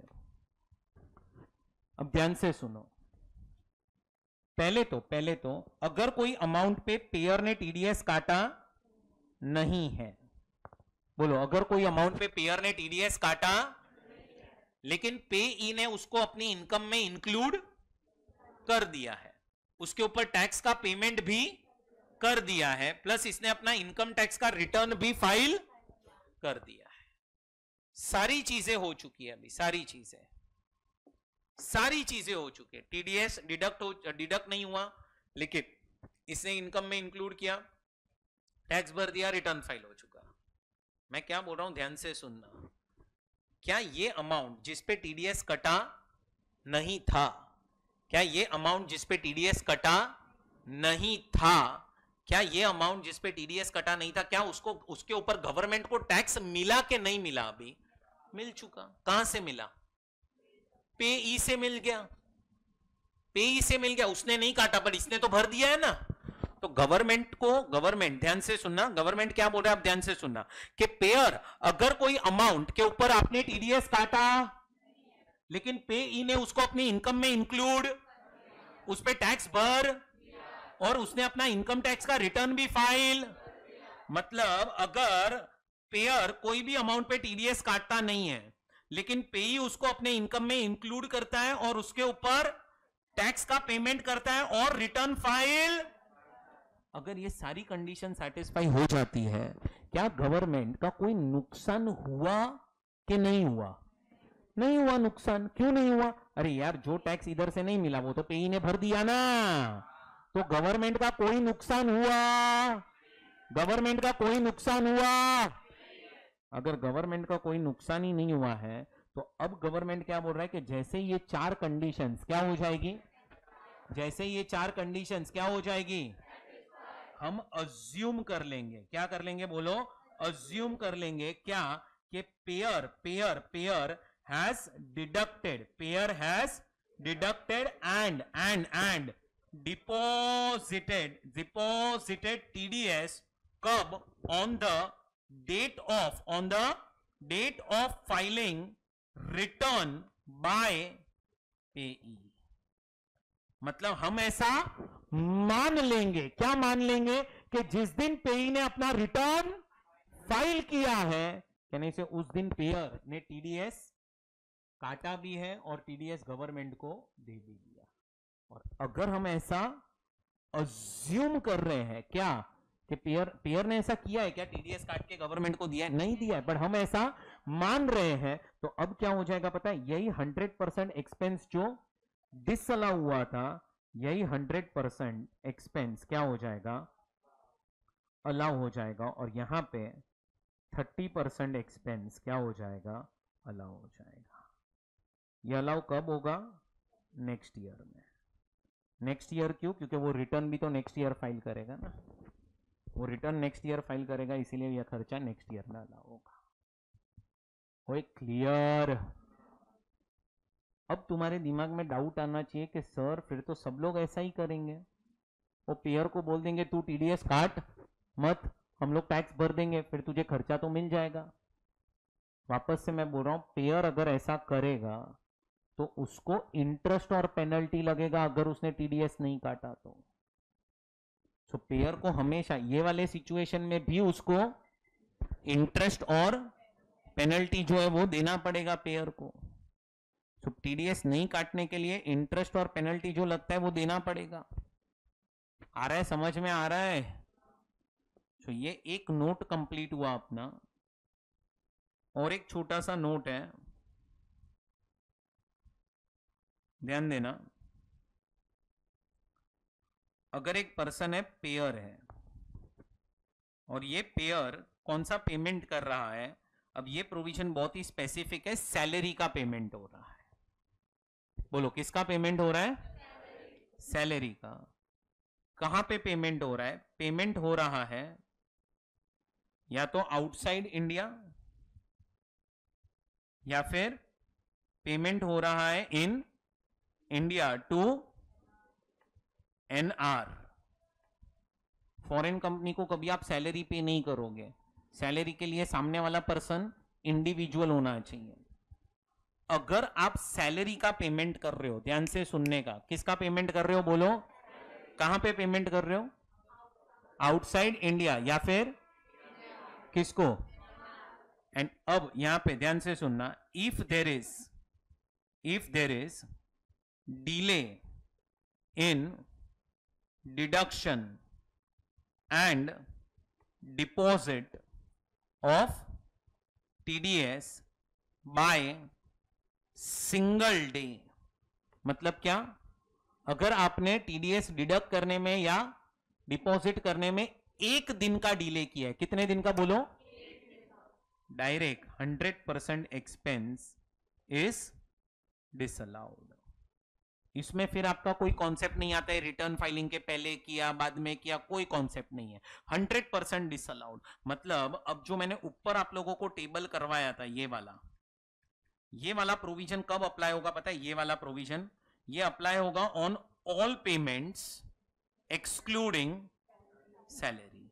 मतलब अगर आपने प्रोफेशनल फीस पे की तो यहां पे आओगे, टेक्निकल फीस पे की तो ये टेबल आएगा, रॉयल्टी पे की तो ये टेबल आएगा, बट अगर आपने सैलरी पे की तो वो नोट आ जाएगा। उधर आपका कोई कॉन्सेप्ट चलेगा ही नहीं, कौन सा, कि रिटर्न फाइलिंग के पहले डिपॉजिट, रिटर्न फाइलिंग के बाद, वो कुछ नहीं देखना है। एक दिन का भी डिले हुआ ना, एक दिन खत्म, इट इज डिसअलाउड। बट याद रखना वो नोट एप्लीकेबल है if salary is paid outside India or salary is paid in India to non resident. ये वाला जो सेकेंड पार्ट है ना, second part, payment to a resident person in India, ये एप्लीकेबल है on all types of payments. इधर including salary आ गया। अरे बोलो समझा? अब क्वेश्चन ये आ रहा है कि सर टीडीएस जो है, टीडीएस वो कितना परसेंट काटना पड़ता है टीडीएस? तो अंडरस्टैंड टीडीएस हमेशा 10% हो ऐसा जरूरी नहीं है, टीडीएस के रेट से डिफर होते हैं। कभी आपको टीडीएस 1% काटना पड़ता है, कभी 2%, कभी 5%, कभी 10%, कभी 20%, कभी 30%। वो आपको कब पता चलेगा? तो जब आप टीडीएस चैप्टर पढ़ोगे ना, तब आपको पता चलेगा कि टीडीएस क्या रेट पे काटना पड़ता है। अभी मैंने एग्जाम्पल में 10% लिया है, बट ऐसा मत समझना कि टीडीएस का रेट 10% है। बोलो, ये सेक्शन समझ में आया आप लोगों को? सो अभी ये लास्ट वाला पॉइंट समझा। लास्ट वाला पॉइंट क्या था? लास्ट वाला पॉइंट कि अगर आप पेमेंट कर रहे हो कौन सी चीज का, कहां पे, या फिर इंडिया में, किसको? तो if there is delay in deduction और इन डिपॉजिट बाय सिंगल डे, अगर एक दिन से भी डिले हुआ, क्या हो जाएगा? 100% एक्सपेंसेस डिसअलाउड।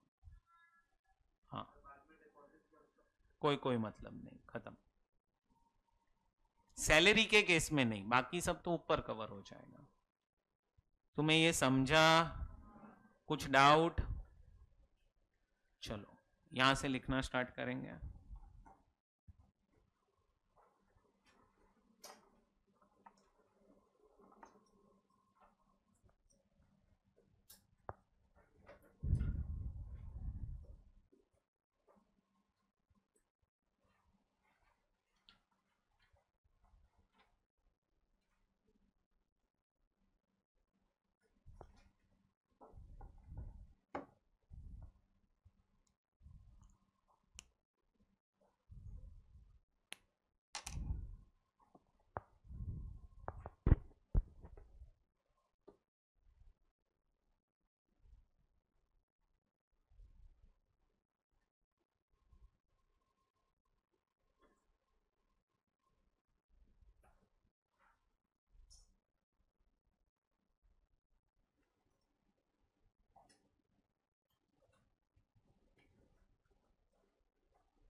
चलो हो गया लिख के। अब यहां पे ध्यान दो।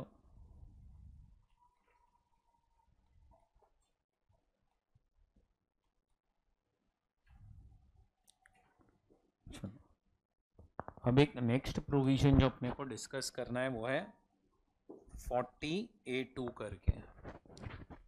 क्या है? Section number 40A2। अब सुनो, अब ये कॉन्सेप्ट क्या है 40A2 का? अब है ना, टैक्स बचाने के लिए लोग क्या करते थे? आप समझो बिजनेस कर रहे हो अभी, अब आपके बिजनेस के अंदर आपको समझो किसी भी एम्प्लॉय की जरूरत है। आपने क्या किया? आपने आपके ब्रदर को ही बोला कि तू मुझे बिजनेस में हेल्प कर दे। मतलब बाहर से किसी को अपॉइंट नहीं किया, आपने अपने ब्रदर को ही बोला क्या कि मुझे बिजनेस में हेल्प कर। अब अगर आप किसी को बाहर से अपॉइंट करते ना, बाहर से, तो आप उसको महीने का 10,000 रुपया देते हैं। तो 10,000 रुपया उसको सैलरी देते तो साल का कितना हो जाता? 1,20,000। आपने क्या किया? आपने अपने ब्रदर को ही अपॉइंट किया और ब्रदर को महीने का 50,000 रुपया देना स्टार्ट कर दिया। मतलब जो सर्विसेज आप ब्रदर से ले रहे हो उसके एक्चुअल में वैल्यू जो है ना, दैट इज ओनली 10,000, बट आप पेमेंट कर रहे हो 50,000 का, ताकि तुम समझो ब्रदर जो है उसको साल का आप 6 लाख रुपया दे सको। साल का 6 लाख उसको चाहे तो आप अपने पीएनएल अकाउंट में ज्यादा अमाउंट डेबिट कर सको, और 6 लाख रुपया आप सामने वाले को दोगे तो भी उसको टैक्स 0 आएगा अंडर डिफॉल्ट टैक्स रेशियो। वो तो रिबेट ले लेगा, जितना टैक्स आएगा उतना। तो तुम क्या कर रहे हो पता है? अपने ही रिलेटिव के साथ क्या कर रहे हो? ट्रांजैक्शन। और रिलेटिव्स के साथ ट्रांजैक्शन करके टैक्स क्या कर रहे हो? बचा रहे हो। आपके पीएनएल में नहीं तो डेबिट होने वाला था 1,20,000, अब तुम्हारे पीएनएल में डेबिट कितना होगा? 6 लाख रुपीस। तो ये क्या हो रहा था कि लोग जो है वो अपने ही रिलेटिव्स के साथ क्या करते थे? ट्रांजैक्शंस और टैक्स बचाते थे। और इसी रीजन के वजह से गवर्नमेंट ने प्रोविजन बनाया, कौन सा, सेक्शन 40A2 करके। बोलो क्या है प्रोविजन? 40A2। गवर्नमेंट ये नहीं बोल रहा है कि आप ट्रांजैक्शंस अपने रिलेटिव्स के साथ नहीं कर सकते, ऐसा नहीं बोल रहा है। आप करो, रिलेटिव्स के साथ ट्रांजैक्शन करना है करो, कोई रेस्ट्रिक्शंस नहीं है। लेकिन जब आप रिलेटिव्स के साथ ट्रांजैक्शन करोगे ना, तो वो ट्रांजैक्शन होने चाहिए एट आर्म्स लेंथ प्राइस। किस पे होने चाहिए वो? आर्म्स लेंथ प्राइस पे। और आर्म्स लेंथ प्राइस का मतलब क्या है कि तुम ट्रांजैक्शन वो वैल्यू पे करो जो तुम आउटसाइडर्स के साथ करते हो। सो अगर तुम किसी आउटसाइडर के साथ सेम ट्रांजैक्शन करते तो क्या वैल्यू पे तुम वो ट्रांजैक्शन करते, that is known as arm's length price. So मेरा ही एग्जांपल अगर मैं कंटिन्यू करूं, तो आपने ब्रदर जो है, ब्रदर उसको कितना पे किया था सैलरी? 50,000 पर मंथ, मतलब साल का कितना? 6 लाख। अगर आप किसी और को अपॉइंट करते तो कितना पे करते हैं? 1,20,000। तो आपने अपने ब्रदर को एक्स्ट्रा कितना पे किया? सेक्शन 40A2 बोलता है कि वो 4,80,000 जो है ना, वो डिसअलाउ हो जाएगा। वो हम आपको P&L अकाउंट में डेबिट करने नहीं देंगे। आपने अगर 6 लाख रुपया डेबिट किया होगा, हम 4,80,000 क्या कर देंगे? Add back. हम 4,80,000 को ऐड कर देंगे वापस से। अरे सुना क्या? समझो आपने अपने रिलेटिव से गुड्स खरीदे जिसकी वैल्यू थी 1 लाख रुपीस, बट आपने उसको पे किया 1,50,000। Now how much access payment is made? 50,000। क्या हो जाएगा? डिसअलाउ। सिया ये सेक्शन ये नहीं बोल रहा है कि आप रिलेटिव्स के साथ ट्रांजैक्शन नहीं कर सकते, आप करो, उसमें कोई प्रॉब्लम। आप अगर रिलेटिव्स के साथ ट्रांजैक्शन करोगे ना, तो उसमें सिर्फ एक चीज ध्यान में रखना, क्या, कि आपका ट्रांजैक्शन होना चाहिए एट आर्म्स लेंथ प्राइस। जो भी एक्सेस अमाउंट आप पे करोगे, जो भी ज्यादा अमाउंट आप पे करोगे, जो भी अनरीजनेबल अमाउंट आप पे करोगे, is disallowed. What is disallowed? Unreasonable amount.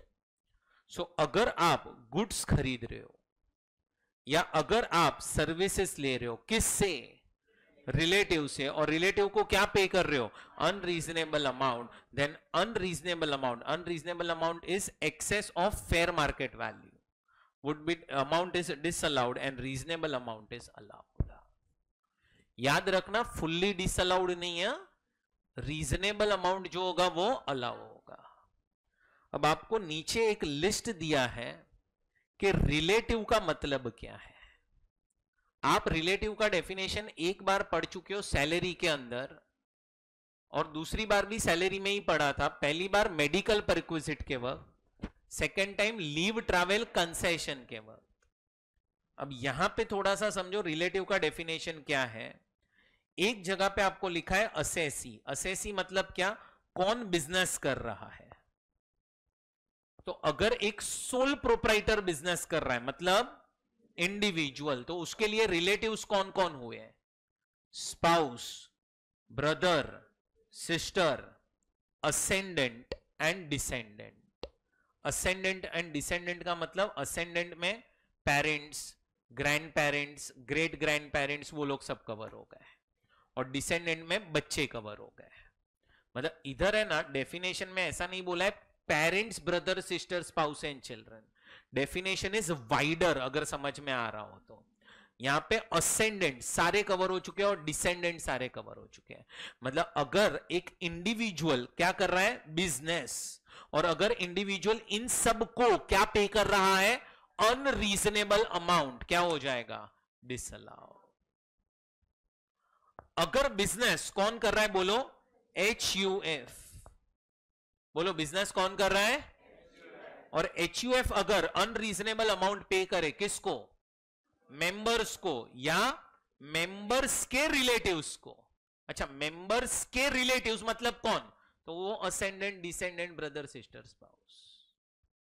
तो HUF आपके बुक्स में वो डिसअलाउ हो जाएगा। अगर बिजनेस कौन कर रहा है? बोलो partnership firm which includes LLP, तो उसके partners and relatives of partners. AOP BOI अगर क्या कर रहा है, बिजनेस, तो उसके लिए रिलेटिव कौन होगा, मेंबर्स प्लस रिलेटिव्स। अगर एक कंपनी बिजनेस कर रही है तो उसके लिए director plus relative of directors. And last, अगर कोई पर्सन बिजनेस कर रहा है, any person can be individual, HUF, AOP, firm, BOI, कोई भी हो सकता है। कोई भी पर्सन बिजनेस कर रहा है, अगर किसी दूसरे पर्सन का सब्सटैंशियल इंटरेस्ट है, सब्सटैंशियल इंटरेस्ट किसमें, ये पर्सन के अंदर, तो ये पर्सन के लिए ये पर्सन क्या बन जाएगा, रिलेटिव, और उसके रिलेटिव भी रिलेटिव बन जाएंगे। सब्सटैंशियल इंटरेस्ट वर्ड है ना, मैंने आप लोगों को अभी अभी एक्सप्लेन किया था सैलरी के अंदर। याद करो क्या था, अगर ये पर्सन कंपनी है, कंपनी, तो किसी भी पर्सन का कंपनी में सब्सटैंशियल इंटरेस्ट कब होता है, जब उसके पास वोटिंग पावर होगा मोर देन और इक्वल टू 20%। एंड अगर समझो ये person is other than company, तो आपका सब्सटैंशियल इंटरेस्ट कब होगा, when share in profit is more than और इक्वल टू 20%। नीचे आप लोगों को उसका मीनिंग भी दिया हुआ है कि सब्सटैंशियल इंटरेस्ट कब माना जाएगा। तो अगर समझो, इधर देखो सब लोग, मिस्टर के का एबीसी लिमिटेड जो है उसमें सब्सटैंशियल इंटरेस्ट कब होगा, तो जब एबीसी लिमिटेड के समझो मोर देन और इक्वल टू 20% इक्विटी शेयर्स किसके पास है, मिस्टर के पास। या समझो एक ABC and company partnership firm है, या फिर ये एओपी है, या फिर ये बीओआई है, या फिर ये एक एलएलपी है, तो फिर मिस्टर के का सब्सटैंशियल इंटरेस्ट कब माना जाएगा, मोर देन और equal to 20% share in profits. अब तुम समझो एबीसी लिमिटेड इसको कोई अनरीजनेबल अमाउंट पे करे, क्या नहीं से यहां पे क्या हो जाएगा, डिसअलाउ, या इसके रिलेटिव को पे करे तो भी डिसअलाउ। अरे समझा, पक्का। चलो अब सुनो, अब मैं आपको एक एग्जांपल देता हूं, आप मुझे बताना कि डिसअलाउ कितना होगा। अब आप सबने तारक मेहता कभी ना कभी देखा होगा। अब तारक मेहता जो है उसमें जेठालाल है, समझो जेठालाल ने सुंदर के साथ एक ट्रांजैक्शन किया। कौन है सुंदर, उसमें साला है उसका। सो सुंदर के साथ ट्रांजैक्शन किया, उसने कुछ गुड्स खरीदे, किससे, सुंदर से। 5 लाख रुपए के गुड्स खरीदे, लेकिन जेठालाल ने उसको पेमेंट 7 लाख का किया है। कितने का किया है, 7 lakhs का पेमेंट किया है, जबकि गुड्स की वैल्यू कितनी है, 5 लाख। अब मुझे बोलो डिसअलाउ कितना होगा, लाउडर, 2 lakhs डिसअलाउ होना चाहिए, क्योंकि एक्सेस अमाउंट कितना है, 2 lakhs। ध्यान से सुनना, डिसअलाउ 0 रुपीज होगा। क्यों, क्योंकि तुम समझो इधर ब्रदर इन लॉ कहीं पे भी रिलेटिव के डेफिनेशन में कवर्ड नहीं है। ब्रदर इन लॉ कहीं पे भी डेफिनेशन में कवर्ड नहीं है। आप ट्रांजैक्शन जिस पर्सन के साथ कर रहे हो, कहने से वो as per income tax act ये सेक्शन के लिए आपका रिलेटिव है ही नहीं, तो आपको कितना अलाउ होगा वो खर्चा, पूरा का पूरा 7 लाख अलाउ हो जाएगा। अरे समझा। अच्छा, अगर मैं बोलूं कि आप अपने ब्रदर के साथ ट्रांजैक्शन कर रहे हो, सुनो, 5 लाख के गुड्स आप उससे 4 लाख में खरीद रहे हो, क्या होगा ये केस में, 5 लाख के गुड्स है, आप 4 लाख में खरीद रहे हो, 4 लाख ही अलाउ होगा। अरे कम में खरीदोगे तो ये सेक्शन का कोई मतलब ही नहीं है। कम में खरीद रहे हो तो गवर्नमेंट का आप फायदा कर रहे हो। नहीं समझा आपको, ये सेक्शन अप्लाई कब होगा, तो नंबर 1 खरीदना पहले तो ज्यादा में है, मतलब अनरीजनेबल अमाउंट पे होना चाहिए। एंड दूसरा, आप ट्रांजैक्शन किसके साथ कर रहे हो, रिलेटिव के साथ। किसके साथ ट्रांजैक्शन कर रहे हो, बोलो, रिलेटिव के साथ। चीजें क्लियर हुई। तो ये कौन सा सेक्शन है आपका, 40A2, 40A2। अब आपका जो नेक्स्ट प्रोविजन आ रहा है ना, वो है 40A3। कौन सा है, बोलो, 40A3। ध्यान से सुनो,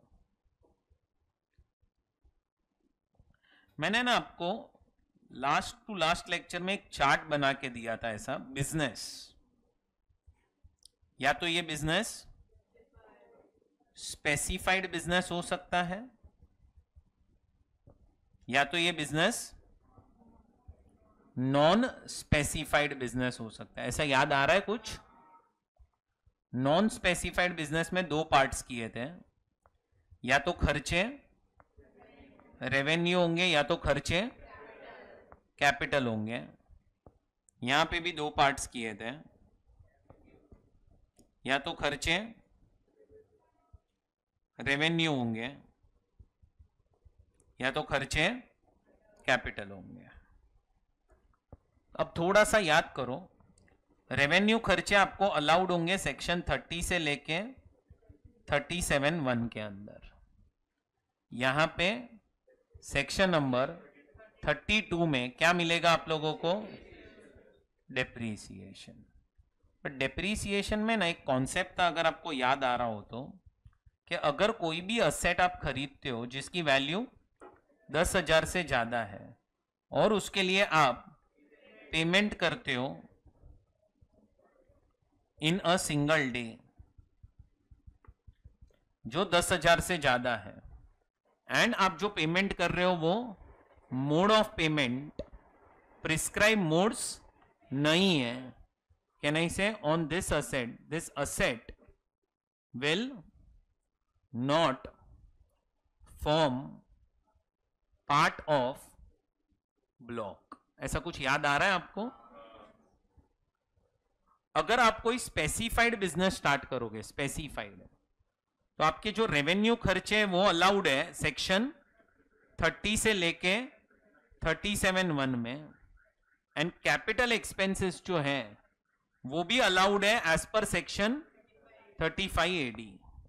बट अब थोड़ा सा याद करो, तो इसमें पहला point land, goodwill and financial instrument, can I से ये अलाउड?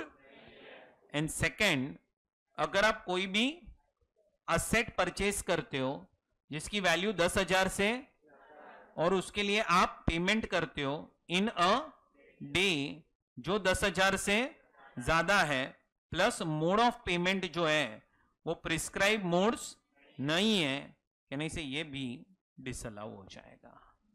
ऐसा कुछ याद आया? अब थोड़ा सा ध्यान ज्यादा देना। अब कौन सा सेक्शन हम पढ़ने जा रहे हैं? Section number 40A(3). अब ये सेक्शन के अंदर क्या लिखा है कि अगर आपने कोई भी एक्सपेंस किया है विच इज मोर देन 10,000, उसके लिए आप पेमेंट कर रहे हो in a day which is more than 10,000, and आप मोड ऑफ पेमेंट में प्रिस्क्राइब्ड मोड यूज नहीं कर रहे हो, तो ये जो एक्सपेंस है क्या हो जाएगा? डिसअलाउड। ये कहां लिखा है? 40A(3) के अंदर। बोलो कहां लिखा है ये? 40A(3) के अंदर लिखा है। अब ये लिखा है 40A(3) में। अब क्वेश्चन ये आता है, सर 40A(3) अप्लाई करना कब है? तो आपको 40A(3) है ना, 40A(3) कब अप्लाई करना है? तो आपको अप्लाई करना है अगर कोई भी टाइप का आप रेवेन्यू एक्सपेंस करोगे ना, तब यहां पे आपको चेक करना पड़ेगा 40A(3). Check 40A(3), check 40A(3). मतलब क्या? हमने ये जो 10,000 वाला प्रोविजन पढ़ा, तुम देखो दोनों जगह पे हमने पढ़ा है फॉर कैपिटल एक्सपेंडिचर्स।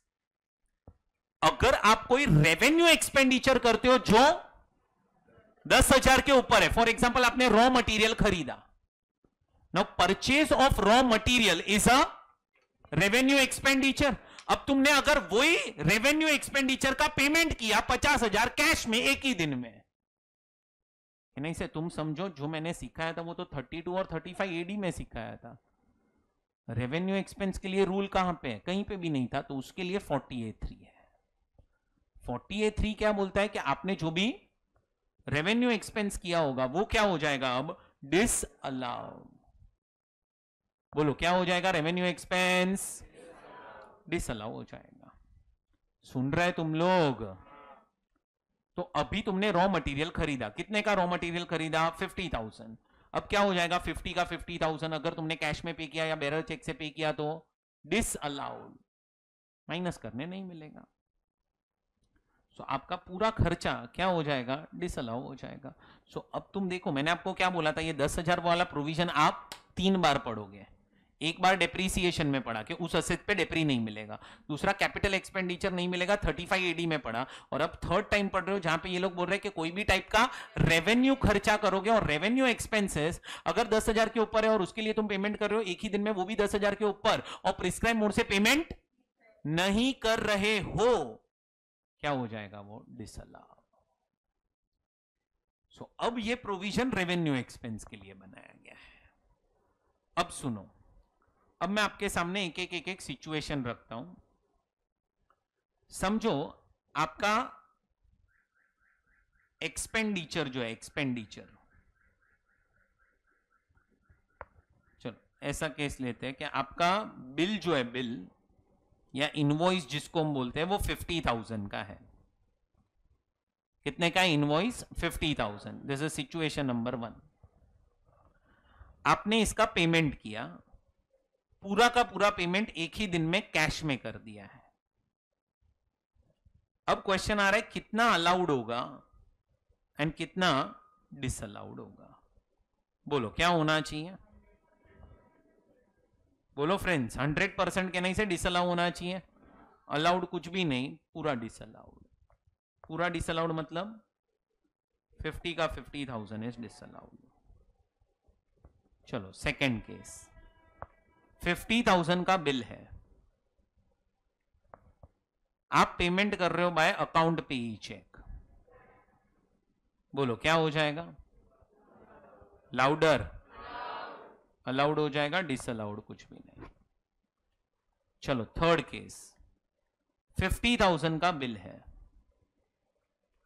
आपने पूरा का पूरा पेमेंट किया है बेरर चेक से। बोलो क्या हो जाएगा?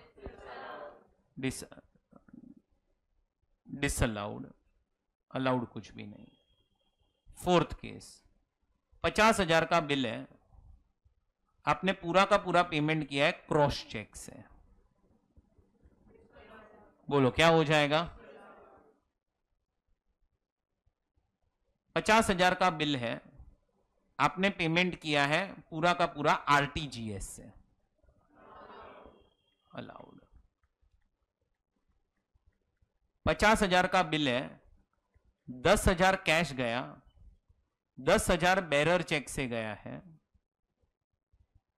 और 10 कितना बच गया? 30 बच गया ना, 30,000 आरटीजीएस हुआ है। कितना अलाउड होगा? 30 अलाउड होगा एंड 20 डिसअलाउ। बैठा दिमाग में? बट ये रूल अब आप किसके लिए अप्लाई कर रहे हो? कैपिटल एक्सपेंस के रेवेन्यू। अब आप रेवेन्यू खर्चों के लिए अप्लाई कर रहे हो। ये सब चीज अब रेवेन्यू एक्सपेंसेस के लिए अप्लाई होगी। ये बैठा दिमाग में? चलो एक सिचुएशन में आपके सामने और रखता हूं, ध्यान से सुनना। मिस्टर ए ने अपने ही ब्रदर से गुड्स खरीदे। वैल्यू जो थी ना गुड्स की, वो थी 2 लाख, और इसने इसको पेमेंट किया 3 लाख का, जिसमें से 1,50,000 कैश पे हुआ है और 1,50,000 आरटीजीएस से गया है। अब इसमें तुम्हें समझ में आ रहा हो तो तुम्हारे दोनों सेक्शन एप्लीकेबल हो रहे हैं। कौन से? 40A2 जो इसके पहले करवाया एंड 40A3 जो अभी हम डिस्कस कर रहे हैं। चलो पहले तो जब भी दो सेक्शन अप्लाई हो ना, 40A2 एंड 40A3, तो आपको क्या करना है? जो सेक्शन लाइन वाइज अप्लाई करना है, क्रोनोलॉजिकल ऑर्डर में जाना है। पहले तो मुझे बताओ ट्रांजैक्शन कितनी वैल्यू पे हुआ है? अमाउंट 3 लाख। इसमें से रीजनेबल अमाउंट कितना है? रीजनेबल अमाउंट 2 लाख है, 2 लाख, और अनरीजनेबल अमाउंट 1 लाख। अब तो तुम्हें पता ही है ना कि 1 लाख क्या होने वाला है, डिसअलाउ होने वाला ही है। तो ये डिसअलाउ होगा अंडर सेक्शन 40A(2). अब 3 लाख में से 1.5 लाख का पेमेंट कैश में गया है, हाफ पेमेंट। तो तुम ऐसा ही समझो ना क्या कि ये वाला पेमेंट कैश में गया है। अरे जितना इधर कैश, ये तो वैसे भी डिसअलाउ है, तो ऐसा समझ लो कि ये क्या हुआ है, कैश में गया। इसका मतलब ये 2 लाख में से 1,50,000 आरटीजीएस समझेंगे और 50,000, तो ये वाला डिसअलाउ हो जाएगा अंडर 40A(3), और ये जो खर्चा है वो क्या हो जाएगा, अलाउड। बोलो ये समझा कि नहीं समझा सब लोगों को? और एक केस समझो फिर। समझो एम्प्लॉयर ने इंश्योरेंस कंपनी को हेल्थ इंश्योरेंस प्रीमियम पे किया है। क्या पे किया है बोलो? Health insurance premium. और पॉलिसी जो है ना, पॉलिसी वो एम्प्लॉई के नाम पे है, एम्प्लॉई के नाम पे। अरे मेडिक्लेम पे किया रे, कितना मेडिक्लेम पे किया है? तो समझो 7,000 रुपया भरा है। कितना भरा है? 7,000 रुपया, और 7 का 7,000 कैश में भर दिया है। कैश 7,000 ही भरा है, बट कैश में भरा है। क्या होगा? अब ये पूरा का पूरा क्या हो जाएगा? Disallowed under section 36(1)(1)(b). याद है, mode of payment should be other than cash. तो उधर फिर तुम्हें ना ऐसा नहीं बोल सकते कि 10,000 तक कैश चलेगा, नहीं, उधर 1 भी रुपया नहीं चलेगा। याद आया? Next point. अब ये सेक्शन के अंदर जो लिमिट रखी गई है वो है 10,000 रुपया, बराबर। अगर आप पेमेंट करते हो, payment to goods transport agency. किसको पेमेंट कर रहे हो बोलो? गुड्स ट्रांसपोर्ट एजेंसी को। अगर आप गुड्स ट्रांसपोर्ट एजेंसी को क्या करते हो? पेमेंट, तो फिर आपकी जो लिमिट है ना, लिमिट वो हो जाएगी 35,000 इंस्टेड ऑफ 10,000। उनके लिए लिमिट इज 35,000। मतलब अगर समझो मुझे एक जगह से दूसरे जगह गुड्स का ट्रांसपोर्टेशन करना है, अब मैं किसके पास गया? गुड्स ट्रांसपोर्ट एजेंसी के पास। मैंने उनको बोला मुझे यहां से गुड्स दिल्ली भेजने हैं। उन्होंने बोला ठीक है, खर्चा हो जाएगा समझो के 32,000, और मैंने उसको 32,000 एक ही दिन में कैश पे किया।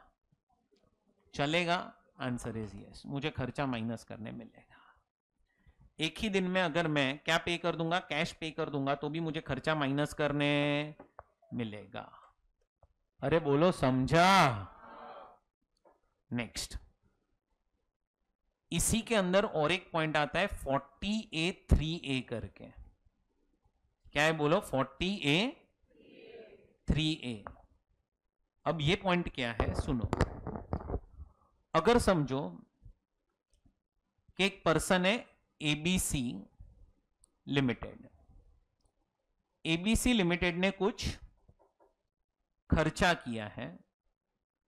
समझो मिस्टर के से इसने गुड्स परचेज किए, गुड्स ऑन क्रेडिट। क्या क्या? क्रेडिट पे खरीदा है गुड्स। और ये ABC लिमिटेड जो है वो मर्केंटाइल सिस्टम फॉलो कर रहे हैं। क्या फॉलो कर रहे हैं बोलो? Mercantile system.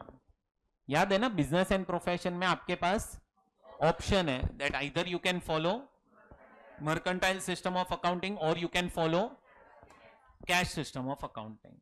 तो ये ABC लिमिटेड क्या फॉलो कर रहे हैं बोलो जरा? मर्केंटाइल सिस्टम फॉलो कर रहे हैं। अच्छा, मर्केंटाइल सिस्टम फॉलो कर रहे हैं और प्रीवियस ईयर समझो अभी अपना जो चल रहा है दैट इज 24-25 और मिस्टर के से आपने गुड्स खरीदे, तो एबीसी लिमिटेड क्या एंट्री पास करेंगे अपने बुक में? परचेसेस अकाउंट, बोलो परचेसेस अकाउंट टू मिस्टर के अकाउंट। अरे बराबर ना? अच्छा, अब ये क्या फॉलो कर रहे हैं जरा बताओ मुझे। मतलब ये एंट्री रिकॉर्ड तो करेंगे ना बुक में। क्या ये खर्चा पे हुआ है अभी तक? नहीं, ये खर्चा क्या हो चुका है? ड्यू। बट आप ड्यू हुआ तो भी कहने से इसको इधर पीएनएल में रिकॉर्ड करोगे परचेजेस और बैलेंस शीट में यहां पे दिखाओगे कहां पे? लायबिलिटी साइड पे मिस्टर के। बोलो हाँ के ना? अब तुम समझो ये खर्चा हुआ है समझो 50,000 का। आपने क्या कर दिया? 50 का 50,000 पूरा का पूरा रिकॉर्ड कर लिया। आप क्या फॉलो कर रहे हो? Mercantile system. अब तुम थोड़ा सा ना अपना दिमाग चलाओ, जो सेक्शन में आपको सिखा रहा हूं कौन सा? 40A3। बोलो कौन सा सेक्शन? 40A3। ये वाला सेक्शन जो मैं आपको सिखा रहा हूं, ये सेक्शन अप्लाई करना होगा। तो आप कब अप्लाई करोगे? कि नहीं से थोड़ा सा दिमाग चलाओ, ये सेक्शन अप्लाई होगा कि नहीं हमें पता तभी चलेगा जब हम उसका पेमेंट कर रहे हैं। अरे भाई, अगर पेमेंट हमने प्रिस्क्राइब मोड से नहीं किया तो कहने से खर्चा डिसअलाउ हो जाएगा। बट उसके लिए क्या होना चाहिए? पेमेंट। अब तुम समझो एबीसी लिमिटेड मिस्टर के से गुड्स खरीद रहे हैं, बट उन्हें यही नहीं पता है कि अब ये लोग पेमेंट कब करने वाले आगे जाके, और कब करेंगे और कौन से मोड से करेंगे, हमें तो पता नहीं है। तो आप समझो जब आपको पता नहीं है ना कि आप कौन से मोड से पेमेंट करोगे, तो पहले तो वो खर्चा आप पीएनएल अकाउंट में क्या कर दो? डेबिट कर दो। अब समझो हुआ ये कि जब नेक्स्ट ईयर आया 25-26, तब एबीसी लिमिटेड ने मिस्टर के को पेमेंट किया और पेमेंट इन्होंने कैश में कर दिया। अब तुम मुझे बताओ, क्या ये खर्चा जो लास्ट ईयर में अलाउ हुआ था होना चाहिए था कि नहीं होना चाहिए था? नहीं होना चाहिए था। क्यों? क्योंकि 10,000 के ऊपर है, कैश में पेमेंट है, नहीं चलेगा। 40A3 के हिसाब से डिसअलाउड है। बट आपने तो वो खर्चा ऑलरेडी माइनस कर दिया था। अब क्या करेंगे? तो अब एक काम करो, आप इनकम निकालो। कौन से ईयर की? Of previous year 25-26। ये साल की आप इनकम निकाल लो और इसमें क्या कर देना? पेमेंट टू मिस्टर के ऐड कर देना। मतलब पहले ये खर्चा अलाउ हो चुका था, पीएनएल में डेबिट हो चुका था। कल उठ के जब आप उसका पेमेंट करोगे और पेमेंट प्रिस्क्राइब मोड से नहीं करोगे, तब आप वो खर्चा क्या कर देना? ऐड। एक मिनट ओए, this problem you will face only if assessee follows mercantile system of accounting. Can I say if he follows cash system of accounting, you will never record entry only in 24-25. You will directly record entry in the year in which payment is made. And if payment is made in 25-26, entry record भी होगा in 25-26, but payment अगर तुमने prescribe mode से नहीं किया है, can I say entry को record ही नहीं करना। नहीं समझा तुम्हें? अगर तुम मर्केंटाइल सिस्टम फॉलो करोगे तो एक प्रॉब्लम आएगी। क्या? हमें यह नहीं पता होगा कि हम खर्चा कौन से मोड से पे करने वाले। तो अब आप क्या करो, खर्चा पहले डेबिट कर दो पीएनएल अकाउंट में, बाद में जाके अगर तुमने प्रिस्क्राइब मोड से पेमेंट नहीं किया तब क्या कर देना? डिसअलाउ। मतलब तब ऐड कर देना। बट तुम्हें समझा? This problem you will face only in mercantile system. तो 40A3A क्या बोलता है कि चलो अभी कोई खर्चा अलाउ हो चुका है। अभी कोई खर्चा क्यों अलाउ हो चुका है? क्योंकि असेसी मर्केंटाइल सिस्टम फॉलो कर रहा है और कल उठ के उसने पेमेंट किया और प्रिस्क्राइब मोड से पेमेंट। तो जिस साल में उसने पेमेंट किया उस साल की जो भी इनकम होगी उसमें हम क्या कर देंगे? ऐड। भेजे में इतना गया। अब इसके बाद एक रूल आता है, रूल नंबर 6DD करके। बोलो क्या है रूल का नंबर? इसके अंदर आप लोगों को एक लिस्ट दिया है कि अब ये लिस्ट के अंदर आप पेमेंट कोई भी मोड से करो, खर्चा अलाउड है। मतलब तुम्हें समझ में आ रहा है? 40A3 के क्या दिए गए हैं? एक्सेप्शंस। कौन सा रूल है? Rule number 6DD। अब 6DD का ये पूरा लिस्ट है, ये देखो रूल नंबर 6DD दिख रहा है आप लोगों को? लिस्ट करेंगे बाद में डिस्कस। पहले तुम्हें इतना समझ में आया? चलो पहले आप लोग 2 सेक्शन लिखो फटाफट से।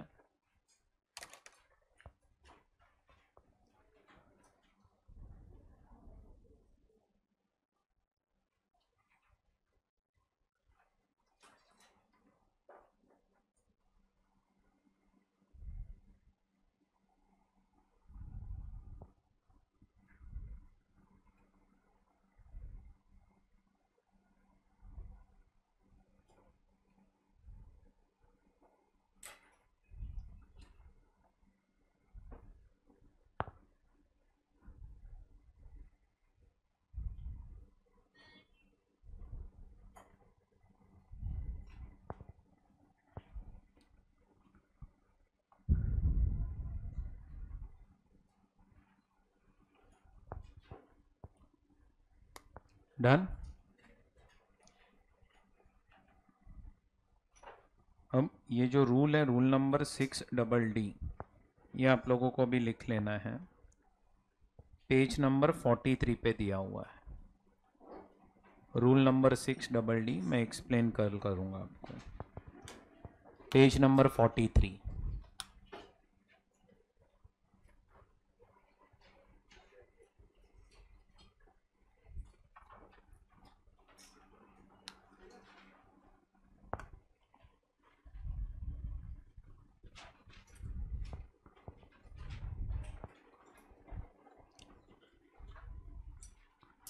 कल बुक लेके आना, Q&A बुक। चलो बाय बाय। ये रूल लिख लो, फिर ब्रेक स्टार्ट।